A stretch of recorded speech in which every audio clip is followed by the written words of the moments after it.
Learners, നമ്മൾ ഇന്ന് പഠിക്കാൻ പോകുന്നത് ക്ലാസ് 11 ബിസിനസ് സ്റ്റഡീസിന്റെ പാർട്ട് 2 ആയിട്ടുള്ള corporate organisation, finance and trade എന്ന് പറയുന്ന പോർഷൻ ആണ്. അപ്പോൾ നമ്മൾ ഏകദേശം പാർട്ട് 1 കംപ്ലീറ്റ് ആയി. ഇനി പാർട്ട് 2 നമ്മൾ പഠിക്കേണ്ടതെന്ന് വെച്ചാൽ കോർപ്പറേറ്റ് ഓർഗനൈസേഷൻസ് ബേസിക്കലി എന്താണ്, ഫിനാൻസ് എന്താണ്, അതേപോലെ ട്രേഡിംഗ് മെക്കാനിസം എന്താണ്, ഇതൊക്കെ നമ്മൾ ഓരോ ചാപ്റ്റേഴ്സ് ആയിട്ടാണ് പഠിക്കാൻ പോകുന്നത്.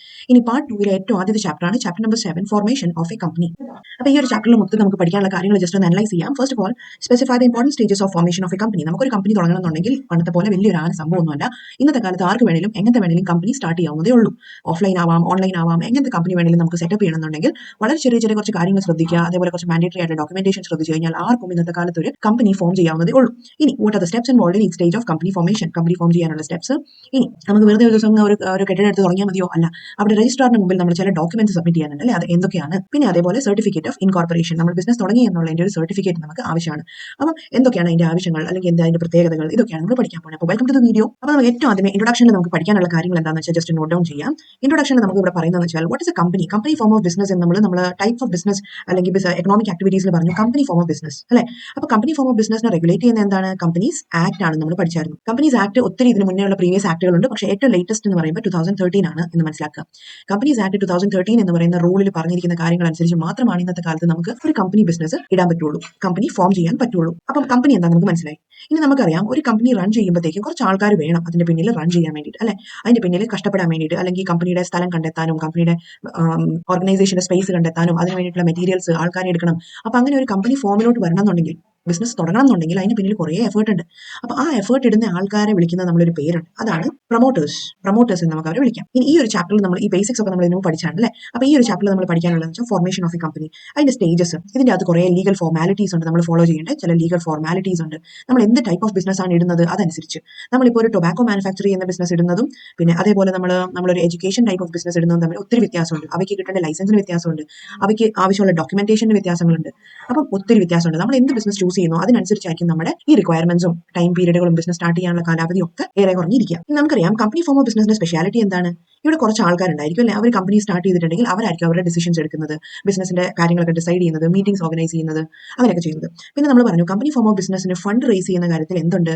അവർക്കൊരു ഫ്രീഡം ഉണ്ട്. അവർക്ക് ഷെയർസ് ഇഷ്യൂ ചെയ്യാം, ഡിബെഞ്ചേഴ്സ് ഇഷ്യൂ ചെയ്യാം, അങ്ങനെ പല രീതിയിലും അവർക്ക് അവരുടെ ഫണ്ട് റേസ് ചെയ്യാൻ പറ്റും. അപ്പൊ നമ്മൾ ഈ ഒരു ടെക്സ്റ്റ് ബുക്കിൽ ഈ ഒരു ചാപ്റ്ററിൽ നമുക്ക് മൊത്തത്തിൽ പഠിക്കാനുള്ള കാര്യങ്ങൾ എന്ന് പറയുമ്പോൾ ഇതൊക്കെയാണ്. അതായത് ഏറ്റവും ആദ്യമേ ബേസിക്കലി പ്രൊമോഷൻ എന്ന് വെച്ചാൽ എന്താണ്? നമ്മൾ പ്രൊമോഷൻ എന്ന് വെച്ചാൽ കേൾക്കുന്നത് സ്ഥാനക്കയറ്റം, അല്ലെങ്കിൽ നമുക്ക് ബിസിനസിനെ പ്രൊമോട്ട് ചെയ്യുക, അതല്ല. പ്രൊമോഷൻ എന്ന് പറയുമ്പോൾ ഇവിടെ ഉദ്ദേശിക്കുന്നത് ടു സ്റ്റാർട്ട് എന്നാണ്. ഈ ബിസിനസിന് നമ്മൾ ലൈഫ് കൊടുക്കുക, അതുള്ളതാണ് പ്രൊമോഷൻ. അപ്പൊ പ്രൊമോട്ട് ചെയ്യുന്നതിന്റെ പിന്നിൽ നമ്മൾ ഓൾറെഡി പറഞ്ഞു ആരുണ്ട്, പ്രൊമോട്ടേഴ്സ് ആണുള്ളത് എന്ന് പറഞ്ഞു. ഇനി സെക്കൻഡ് വൺ ആണ് ഇൻകോർപ്പറേഷൻ എന്ന് പറയുമ്പോൾ നമുക്ക് മനസ്സിലാക്കാൻ പറ്റും ഇതാണ് ഉദ്ദേശിക്കുന്നത് കമൻസ് ചെയ്യുക അല്ലെങ്കിൽ സ്റ്റാർട്ട് ചെയ്യുക എന്ന് ഉദ്ദേശിക്കുന്നത്. അപ്പം ബിസിനസിനെ പ്രൊമോട്ട് ചെയ്യുന്നതും ഇൻകോർപ്പറേഷൻ തമ്മിൽ കൺഫ്യൂസ് ആവരുത്. പ്രൊമോട്ട് ചെയ്യുക എന്ന് പറയുമ്പോൾ വളരെ ബേസിക് ആയിട്ടുള്ള സ്റ്റേജ് ആണ്. ബിസിനസിന് വേണ്ടി ലാൻഡ് കണ്ടെത്തുക, അതല്ലെങ്കിൽ അതിനുള്ള ബിൽഡിംഗ് കണ്ടെത്തുക, അതിന്റെ അത് വർക്ക് ചെയ്യേണ്ട വർക്കേഴ്സിനെ കണ്ടുപിടിക്കുക, ഇതെല്ലാം ബിസിനസ് സ്റ്റാർട്ട് ചെയ്യുന്നതിന് മുന്നേ ഉള്ള ഒരു പ്രോസസ്സാണ് അല്ലെ. അല്ലാണ്ട് നമുക്ക് ഡേ 1 അപ്പൊ ഇന്നൊരു 20ാം തീയതി ആണെങ്കിൽ 20th ആണെങ്കിൽ ഓക്കെ ഇന്ന് സ്റ്റാർട്ട് ചെയ്തേക്കാൻ നമ്മൾ സ്വിച്ച് ഇടുന്ന പോലെ ഓൺ ആക്കാൻ പറ്റുമോ ബിസിനസ്? ഇല്ല. അപ്പൊ അത് നമുക്ക് ചെയ്യണമെന്നുണ്ടെങ്കിൽ അതിന് മുന്നോടിയായിട്ട് പ്രൊമോഷൻ ഇസ് നെസസറി. രണ്ടാമതാണ് ഇൻകോർപ്പറേഷൻ എന്ന് പറയുമ്പോഴത്തേക്കും ബിസിനസ് സ്റ്റാർട്ട് ചെയ്യുന്നത്. ഇനി മൂന്നാമത്തത് ബിസിനസ് സ്റ്റാർട്ട് ചെയ്ത് കഴിഞ്ഞാൽ നമുക്ക് തീർച്ചയായും അപ്സ് ആൻഡ് ഡൗൺസ് ഉണ്ട്, ഏറ്റക്കുറിച്ചിൽ, അതായത് പ്രോഫിറ്റ്സ് കിട്ടും, ലോസ് കിട്ടും അല്ലെ, അങ്ങനെയൊക്കെ പല സിറ്റുവേഷൻസ് ഉണ്ട്. അപ്പൊ നമുക്ക് എന്തിന്റെ ആവശ്യമുണ്ട്? ഫിനാൻസിന്റെ ആവശ്യം ഉണ്ട്. ഇപ്പൊ ഫിനാൻസ് റേസ് ചെയ്യാൻ വേണ്ടിയിട്ട് നമുക്ക് ഉണ്ടാവുന്ന ഒരു റിക്വയർമെന്റ് എന്ന് വെച്ചാൽ സബ്സ്ക്രിപ്ഷൻ. നമുക്ക് എങ്ങനെ ക്യാപിറ്റൽ റേസ് ചെയ്യാൻ പറ്റും? സബ്സ്ക്രിപ്ഷൻ ഓഫ് ക്യാപിറ്റൽ എങ്ങനെ നമുക്ക് റേസ് ചെയ്യാൻ പറ്റും? ഇതൊക്കെയാണ് നമ്മൾ ബേസിക്കലി പഠിക്കാൻ പോകുന്നത്. അപ്പൊ നമ്മൾ പഠിച്ചു ഏറ്റവും ആദ്യമേ എന്ത് വേണം? ഏറ്റവും ആദ്യമേ ഒരാൾ വേണം അല്ലെ, അയാളുടെ തലയിൽ ഉദിച്ച് വരുന്ന ഒരു ഐഡിയ ആണ് ബിസിനസിന്റെ ഒരു ഐഡിയ എന്ന് പറയുമ്പോൾ. അപ്പം നമ്മുടെ മനസ്സിൽ ഇപ്പൊ എന്റെ മനസ്സിൽ തോന്നുകയാണ് ഓക്കെ ഇപ്പം ഒരു ടെക്സ്റ്റൈൽസിന്റെ ബിസിനസ് സ്റ്റാർട്ട് ചെയ്യാം. അപ്പം ഇത് ഞാൻ എന്ന പ്രൊമോട്ടറിന്റെ ഒരു ഐഡിയ ആണ്, ബിസിനസ് ഐഡിയ ആണ്. ഇപ്പൊ നിങ്ങൾക്ക് തോന്നുന്നുണ്ടായിരിക്കാം ഓക്കെ ഇപ്പൊ ഒരു ഷൂസിന്റെ അപ്പേരൽസിന്റെ ഒരു ബിസിനസ് ഐഡിയ സ്റ്റാർട്ട് ചെയ്യാം, ഇത് നിങ്ങളുടെ ഒരു ഐഡിയ ആണ്. അതേപോലെ നമുക്ക് വേറെ ആൾക്ക് തോന്നുകയാണ് ഫോർ എക്സാമ്പിൾ ഇപ്പം സ്റ്റേഷനറിയുടെ ഒരു ബിസിനസ് ഇട്ടേക്കാം എന്ന് പറയുമ്പോൾ അത് അവരുടെ ഒരു ഐഡിയ ആണ്. സോ ഏറ്റവും ആദ്യമേ നമുക്ക് വേണ്ടിയെന്ന് വെച്ചാൽ ഓരോ ടൈപ്പ് ഓഫ് ബിസിനസ് ഐഡിയ പ്രൊപൗണ്ട് ചെയ്യുക എന്നുള്ളത് തന്നെയാണ് ആദ്യത്തെ സ്റ്റെപ്പ്. അത് ചെയ്യുന്നത് ആരാണ്? അതാണ് പ്രൊമോട്ടറിന്റെ തലയിലാണ് ആദ്യമേ കത്തി വരുന്നത്. ഓക്കെ ഇങ്ങനെ ഒരു ബിസിനസ് ഇട്ടേക്കാം. ഇനി അപ്പൊ നമുക്ക് മനസ്സിലാക്കേണ്ടത് ഹൂ ഇസ് എ പ്രൊമോട്ടർ. അപ്പൊ നമ്മൾ ജസ്റ്റ് ബേസിക്കലി നമ്മൾ പഠിച്ചു ഹൂ ഇസ് എ പ്രൊമോട്ടർ അല്ലെ. ഇനി നമുക്ക് ഇത് പ്രൊമോട്ടർ എന്ന് പറയുമ്പോൾ ഒരു വ്യക്തി തന്നെ ആവണമെന്നല്ല, ഒന്നിൽ കൂടുതൽ വ്യക്തികളും ആവാം കേട്ടോ. പ്രൊമോട്ടർ എന്ന് വിളിച്ചാൽ പോലും പ്രൊമോട്ടേഴ്സ് എന്ന് വിളിക്കുന്നതിന് തുല്യമാണെന്ന് മനസ്സിലാക്കുക. ഇനി കൊളോക്കിയലി നമ്മൾ ജസ്റ്റ് ഇങ്ങനെ പഠിച്ചു. ഇനി അതല്ലാണ്ട് നമുക്കൊരു ഡെഫിനേഷൻ എന്ന് പറയാനാണെങ്കിൽ പലപ്പോഴും ചോദിച്ചിട്ടുണ്ട് ഹൂ ഇസ് എ പ്രൊമോട്ടർ എന്ന് ചോദിച്ചു കഴിഞ്ഞാൽ, ഡിഫൈൻ എ പ്രൊമോട്ടർ എന്നൊക്കെ ചോദിച്ചു കഴിഞ്ഞാൽ നമുക്ക് മനസ്സിലാക്കാൻ പറ്റും. ഇവിടെ ടെക്സ്റ്റ് ബുക്കിൽ കൊടുത്തിട്ടുണ്ട് ആസ് പെർ സെക്ഷൻ 69. ഏത് സെക്ഷൻ ആണ്? കമ്പനീസ് ആക്ടിന്റെ ആണെന്ന് ഓർത്തോണം കേട്ടോ. As per section 69 A promoter means എന്താണ്? ഇത്രയും കാര്യങ്ങളാണ് ഒരു പ്രൊമോട്ടറിന്റെ ഡെഫിനേഷൻ ആയിട്ട് വരുന്നത്. അപ്പോൾ നമ്മൾ ചുരുക്കി പറഞ്ഞപ്പോൾ പറഞ്ഞു പ്രൊമോട്ടർ എന്ന് പറയുമ്പോൾ ബിസിനസ് തുടങ്ങുന്ന ആളാണ്, ബിസിനസ് ഐഡിയ ഇടുന്ന ആളാണ്, ബിസിനസിന് വേണ്ടി ഓടി നടക്കുന്ന ആളാണ് അല്ലേ. അപ്പോൾ ഇത്രയും കാര്യങ്ങളൊക്കെ തന്നെയാണ് ഇവിടെ നമുക്ക് ഡെഫിനേഷൻ രൂപത്തിൽ പറഞ്ഞിരിക്കുന്നത്. അപ്പോൾ ഇതൊക്കെ ഒന്ന് തറവാം. ഫസ്റ്റ് ഓഫ് ഓൾ ഡെഫിനേഷൻ പറയുന്നത് A promoter is said to be one who undertakes to form a company with reference to a given project and to set it going and who takes the necessary steps to accomplish that process. അപ്പം എന്താ മനസ്സിലായത്? കമ്പനിക്ക് വേണ്ടിയിട്ട്, company തുടങ്ങി കിട്ടാൻ വേണ്ടിയിട്ട് first step എടുക്കുന്നയാളും അതിന്റെ കമ്പനിയുടെ ഒബ്ജക്റ്റീവ്, അതായത് പ്രോഫിറ്റ്സ് അറ്റൈൻ ചെയ്യാനായിരിക്കാം, എന്തിനു വേണ്ടിയിട്ടാണ് കമ്പനി സ്റ്റാർട്ട് ചെയ്തിരിക്കുന്നത് അതിന് വേണ്ടിയിട്ട് അത് സക്സസിലോട്ട് എത്തിക്കാൻ വേണ്ടിയിട്ട് റെസ്പോൺസിബിൾ ആയിട്ടുള്ള ഒരു വ്യക്തിയാണ് പ്രൊമോട്ടർ എന്ന് മനസ്സിലാക്കുക. ഈ ഡെഫിനേഷനിലോട്ട് പോയാൽ who has been named as such in a prospectus or is identified by the company in the annual return referred to in section 92 എല്ലാം മനസ്സിലായല്ലോ അല്ലെ. ഇതാണ് നമ്മുടെ സെക്ഷനുകളുടെ പ്രത്യേകത. സെക്ഷൻ വൈസ് നമ്മൾ പഠിക്കാൻ പോയി കഴിഞ്ഞാൽ നമുക്കൊന്നും മനസ്സിലാകില്ല. ബിക്കോസ് ഇത് ലോയിന്റെ ലാംഗ്വേജ്, നിയമത്തിന്റെ ഭാഷ എന്ന് പറയുമ്പോഴത്തേക്കും നമ്മൾ വളരെ കുനിഷ്ഠായിട്ടാണ് അത് പറയുക. അപ്പൊ നമുക്ക് ഇത് ചുരുക്കി എന്ന് പറയാം. ഏറ്റവും ആദ്യത്തെ പോയിന്റ് ഇവർ പറയുന്നത് എന്താണെന്ന് വെച്ചാൽ പ്രോസ്പെക്ടസ്. അത് നമ്മൾ പഠിക്കും. പ്രോസ്പെക്ടസ് എന്ന് പറയുമ്പോൾ നമ്മൾ കേട്ടിട്ടുണ്ടാവാം. എങ്ങനെയാണ് കേട്ടിട്ടുണ്ടാവുക? നമ്മൾ ചില സ്കൂൾസിൽ ജോയിൻ ചെയ്യും അല്ലെ, സ്കൂൾസോ അല്ലെങ്കിൽ കോളേജസിലൊക്കെ ജോയിൻ ചെയ്യുമ്പോൾ നേരെ പോയി അങ്ങോട്ട് ഞാൻ ജോയിൻ ചെയ്തു എന്നല്ല, നമ്മൾ അവിടെ അപ്രോച്ച് ചെയ്യുമ്പോഴത്തേക്കും നമുക്ക് അവിടെ ഒരു ആപ്ലിക്കേഷൻ ഫോം കിട്ടും അല്ലെ, അതിന്റെ ഒപ്പം ഒരു പ്രോസ്പെക്ടസ് കിട്ടും. പ്രോസ്പെക്ടസ് എന്ന് പറയുമ്പോഴത്തേക്കും ഇത് നമ്മുടെ സ്കൂൾ ഇന്നതാണ്, അങ്ങനെയാണ്, ഇങ്ങനെയാണ്, ഞങ്ങൾ ഭയങ്കര സംഭവമാണ്, ഞങ്ങളുടെ റിസൾട്ട് ഇത്രയുണ്ട്, ഇവിടെ സ്വിമ്മിംഗ് പൂൾ ഉണ്ട്, ചാടാനുള്ള ഫെസിലിറ്റി ഉണ്ട്, നീന്താനുള്ള കുളമുണ്ട്, ഇതെല്ലാം ഇതിൻ്റെ അത് കാണിക്കും അല്ലെ. ഇനി ഇതൊക്കെ കണ്ടിട്ട് നിങ്ങൾക്ക് ഇഷ്ടപ്പെടുവാണെങ്കിൽ ഇങ്ങോട്ട് തന്നിരിക്കുന്ന ആപ്ലിക്കേഷൻ ഫോം ഫില്ല് ചെയ്യുക, ജോയിൻ ചെയ്യുക. ഇതാണ് സാധാരണഗതിയിൽ ഒരു സ്കൂൾ അല്ലെങ്കിൽ കോളേജ് പ്രൊവൈഡ് ചെയ്യുന്ന ഒരു പ്രോസസ്, ആപ്ലിക്കേഷനും പ്രോസ്പെക്ടസും. ഇപ്പോൾ സാധാരണഗതിയിൽ നമ്മൾ പ്രോസ്പെക്ടസ് നോക്കാറില്ല, നമ്മൾ ഓൾറെഡി നമ്മൾ റിസർച്ച് ചെയ്തിട്ടൊക്കെ ആയിരിക്കും പോകുന്നത് അല്ലെ. അപ്പോൾ നമ്മൾ നേരെ ആപ്ലിക്കേഷൻ ഫില്ല് ചെയ്ത് ഫീസ് അടച്ചിട്ട് കയറും. പക്ഷേ പൊതുവേ ഉള്ള പ്രോസസ് എന്ന് പറയുമ്പോൾ ഇതാണ് പ്രോസ്പെക്ടസ്. അപ്പോൾ എന്ന് പറയുമ്പോൾ എന്താണ്? ഒരു ഓർഗനൈസേഷനെ പറ്റി പറഞ്ഞു കൊടുക്കുന്നത്, അവരുടെ ഒരു ഡീറ്റെയിൽസിനെ പറ്റി അറിയാൻ പറ്റുന്ന ഒരു ഡോക്യുമെന്റ് ആണ് ബേസിക്കലി പ്രോസ്പെക്ടസ്. ഇനി നമ്മുടെ കമ്പനി ഫോം ഓഫ് വ്യൂയിലും ഇതേപോലെ തന്നെയാണ്. പ്രോസ്പെക്ടസ് എന്ന് പറയുമ്പോഴത്തേക്കും ഇറ്റ് ഇസ് എ ഡോക്യുമെന്റ്. ഈ ഡോക്യുമെന്റിൽ കമ്പനിയുടെ ഡീറ്റെയിൽസ് ആയിരിക്കും ഇവിടെ കൊടുത്തിരിക്കുക, ഡീറ്റെയിൽസ് ഓഫ് ദ കമ്പനി. ഇനി ഇതൊക്കെ കണ്ടിട്ടാണ് എന്ത് ചെയ്യുന്നത്? നമ്മുടെ ഇവിടെ സ്കൂൾ കുട്ടികളോ കോളേജ് കുട്ടികളോ അല്ല, നമ്മുടെ ഇവിടെ വരുന്നത് ഷെയർ ഹോൾഡേഴ്സ് ആണ്, റൈറ്റ്. ഷെയർ ഹോൾഡേഴ്സിന് നമ്മുടെ പ്രോസ്പെക്ടസ് ഒക്കെ കണ്ട് ഒരു ഷെയറിന് നമുക്ക് 100 രൂപ അല്ലെങ്കിൽ 1000 രൂപ കിട്ടും എന്നൊക്കെ മനസ്സിലാക്കുമ്പോൾ നമുക്ക് തോന്നും കമ്പനി കൊള്ളാം അല്ലെ, നമുക്ക് ഇതിലോട്ടൊന്ന് ഷെയർ മേടിച്ചേക്കാം. അപ്പോൾ ഇത് എങ്ങനെയാണ് മനസ്സിലാക്കാൻ പറ്റുന്നത്? With the help of prospectus. പ്രോസ്പെക്ടസിന്റെ സഹായത്തോടെയാണ് നമുക്ക് ഈ കമ്പനിയുടെ ഡീറ്റെയിൽസ് ഒക്കെ മനസ്സിലാക്കി ഇതിലോട്ട് ഇൻവെസ്റ്റ് ചെയ്യണോ വേണ്ടയോ എന്നൊക്കെ അറിയാൻ പറ്റുന്നത്. ഇനി ഇതിന്റെ അകത്ത് എത്ര ആൾക്കാരുണ്ട്, ഇതിന്റെ പ്രൊമോട്ടേഴ്സ് ആരൊക്കെയാണ്, ഇതിന്റെ ഡയറക്ടേഴ്സ് ആരൊക്കെയാണ്, ഇതെല്ലാ ഡീറ്റെയിൽസും കൊടുക്കുന്നത് പ്രോസ്പെക്ടസിലാണ്. അപ്പോൾ നമ്മളോട് പറയുന്നത് വെച്ചാൽ ഈ ഒരു വ്യക്തിനെ പ്രൊമോട്ടർ, ബിസിനസിന്റെ പ്രൊമോട്ടർ എന്ന് വിളിക്കണം എന്നുണ്ടെങ്കിൽ അയാളുടെ പേര് കമ്പനിയുടെ പ്രോസ്പെക്ടസിൽ ഉണ്ടാവണം. ഇതാണ് പോയിന്റ് നമ്പർ 1 എന്ന് ശ്രദ്ധിക്കുക. ഇനി സെക്കൻഡ് വൺ ആണ് who has control over the affairs of the company directly or indirectly, whether as a shareholder, director or otherwise. എന്ന് പറയുമ്പോൾ എന്താണ്? നമ്മൾ ഷെയർ ഹോൾഡർ ആണ് അല്ലെങ്കിൽ നമ്മൾ ഇവിടുത്തെ പ്രൊമോട്ടർ ആണ് എന്ന് പറഞ്ഞിട്ടൊരു കാര്യമില്ല. ഇപ്പൊ 4 പ്രൊമോട്ടേഴ്സ് ഉണ്ടെന്നുണ്ടെങ്കിൽ 4 പേരും ഈക്വൽ റെസ്പോൺസിബിൾ ആവണം. അപ്പോൾ ഒരാൾ പറയാണ് ഓക്കെ എന്നെ ഇങ്ങനെ എല്ലാ കാര്യത്തിലൊന്നും വിളിക്കണമെന്നില്ല, കമ്പനിയുടെ എല്ലാ മീറ്റിംഗിലൊന്നും വിളിക്കണം നിർബന്ധമില്ല, നിങ്ങളായിട്ട് തീരുമാനിച്ചാൽ മതി എന്നൊക്കെ പറയുവാണെങ്കിൽ ഇയാൾ പ്രൊമോട്ടർ നമുക്ക് വിളിക്കാൻ പറ്റൂല. ഇയാൾക്ക് എല്ലാവിധ control of the affairs of the ബിസിനസിന് മേലുള്ള കൺട്രോൾ, ഡിസിഷൻ മേക്കിംഗ് പവർ, അതേപോലെ തന്നെ റെസ്പോൺസിബിലിറ്റീസ്, ഇതെല്ലാം ഇയാൾക്ക് ഉണ്ടായിരിക്കണം. അപ്പം ബാക്കി പാർട്ട്നേഴ്സ് എങ്ങനെയാണോ അതേപോലെ തന്നെ ഇയാൾ നിൽക്കുവാണെങ്കിൽ മാത്രമാണ് ഇയാളെ നമുക്ക് പ്രൊമോട്ടർ എന്ന് വിളിക്കാൻ പറ്റുന്നത്. ഇനി മൂന്നാമത്തെ ഒരു കണ്ടീഷൻ എന്താണെന്ന് വെച്ചാൽ ഈ പ്രൊമോട്ടറിന്റെ ഡയറക്ഷൻ അനുസരിച്ചായിരിക്കും, നമ്മുടെ പ്രൊമോട്ടേഴ്സിന്റെ ഡയറക്ഷൻ അനുസരിച്ചായിരിക്കും നമുക്ക് താഴത്തോട്ടുള്ള ബോർഡ് ഓഫ് ഡയറക്ടേഴ്സും ബാക്കി ആൾക്കാരും ഒക്കെ ഡിസിഷൻസ് എടുക്കുന്നത്.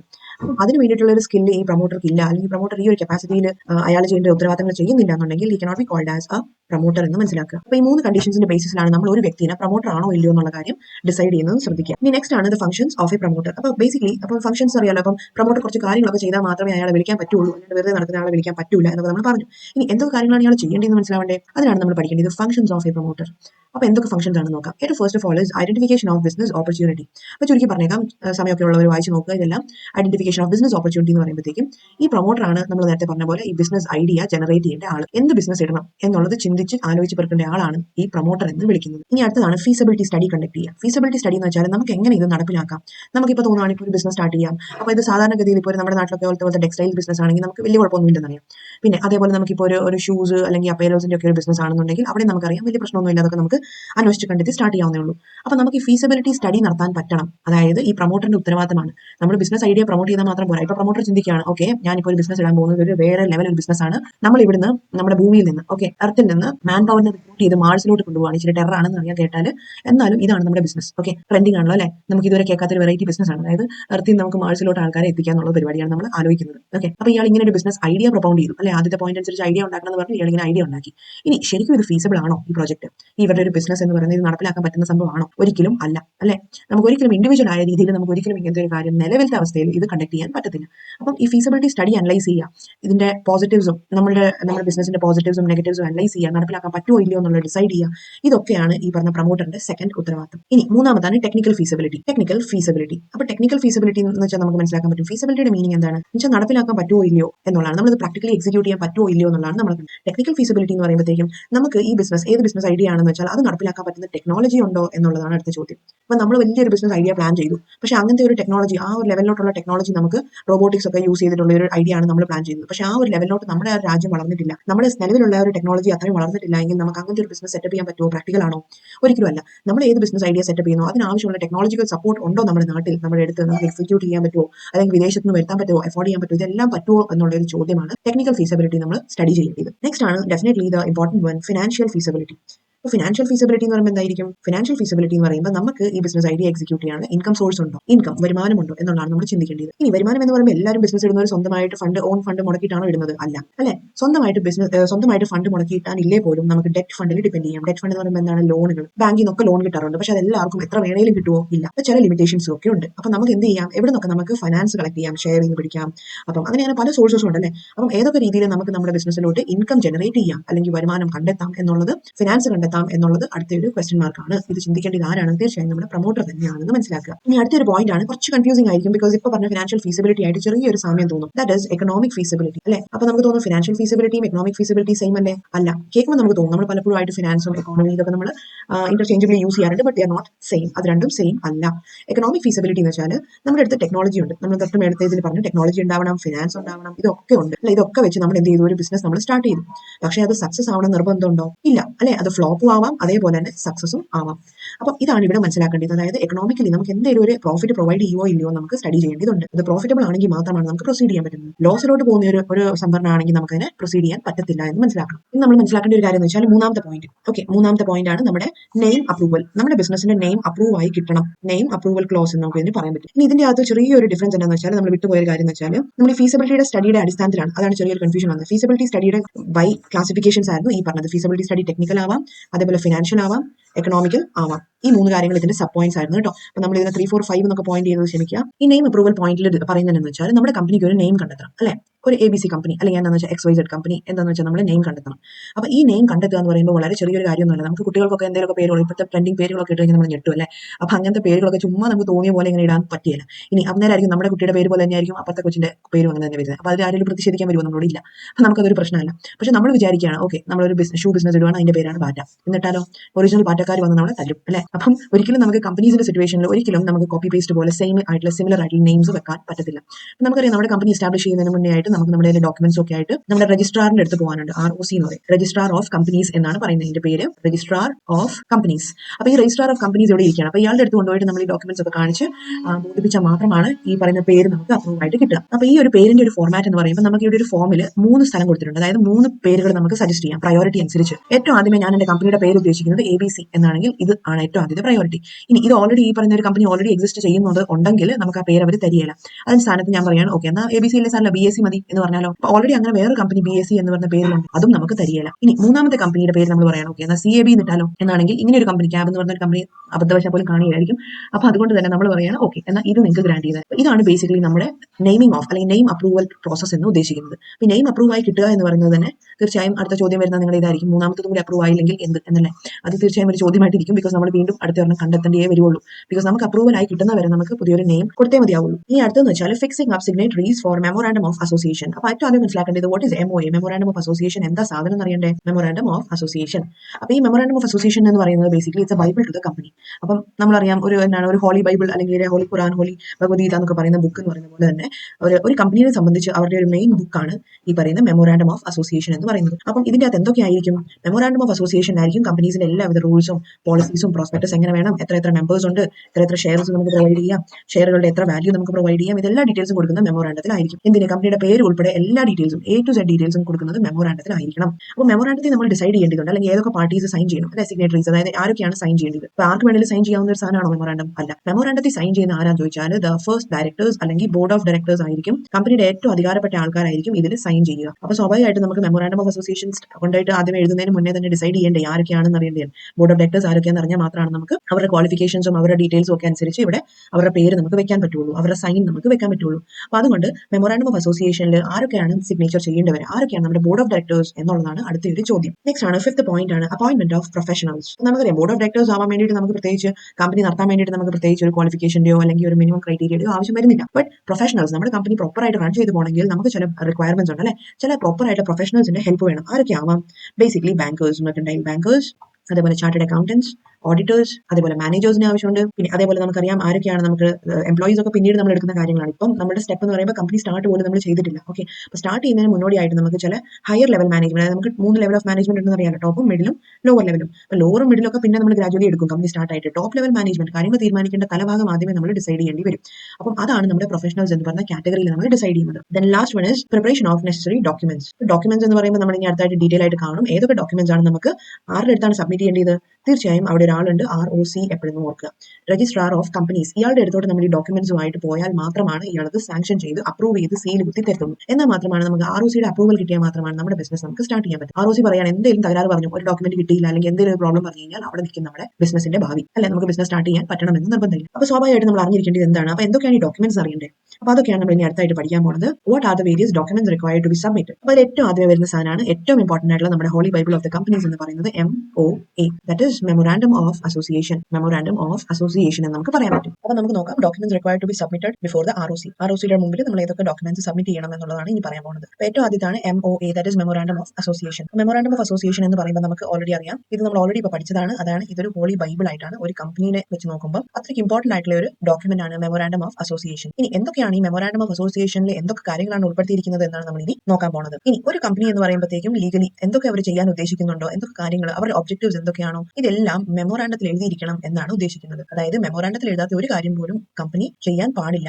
അവരുടെ നെയിം, ഒബ്ജക്റ്റീവ്സ്, പിന്നെ ഡയറക്ടേഴ്സ് ആരൊക്കെയുണ്ട്, ഇതെല്ലാം ഡീറ്റെയിൽ ആയിട്ട് കാണിച്ചിരിക്കുന്ന ഒരു ഡോക്യുമെന്റ് ആണ് മെമ്മോറാണ്ടം ഓഫ് അസോസിയേഷൻ. ഇനി ഇത് പ്രിപ്പയർ ചെയ്യുന്ന എന്ത് ആക്ട് വഴിയാണെന്ന് ചോദിച്ചു കഴിഞ്ഞാൽ നമുക്കറിയാം കമ്പനീസ് ആക്ട് ഓഫ് 2013 പ്രകാരമാണ് ഇതിനെ നമുക്ക് നിർമ്മിക്കുന്നത്, മെമ്മോറാണ്ടം നമ്മൾ ക്രിയേറ്റ് ചെയ്യുന്നത്. ഇനി ഇതിന്റെ അകത്ത് നമ്മൾ പറയുകയാണെങ്കിൽ ഇതിന്റെ അകത്ത് 5 ക്ലോസ് ഉണ്ട്. ഒന്നാമത്താണ് name clause. Name clause of the company എന്ന് പറയുന്ന പേര് പോലെ തന്നെ എന്താ, നമ്മുടെ രജിസ്ട്രാർ ഓഫ് കമ്പനീസിന്റെ അടുത്ത് പോയിട്ട് നമ്മൾ എന്ത് നെയിമാണ് നമ്മുടെ കമ്പനിയുടെ എന്ന് ആഗ്രഹിച്ച് പറഞ്ഞ് ROC അപ്രൂവ് ചെയ്ത് കഴിഞ്ഞാൽ അത് ആ ഒരു നെയിം ആയിരിക്കും നെയിം ക്ലോസിൽ നമ്മൾ രേഖപ്പെടുത്തുക എന്ന് മനസ്സിലാക്കുക. ഇനി രണ്ടാമത്താണ് രജിസ്റ്റേർഡ് ഓഫീസ് ക്ലോസ്.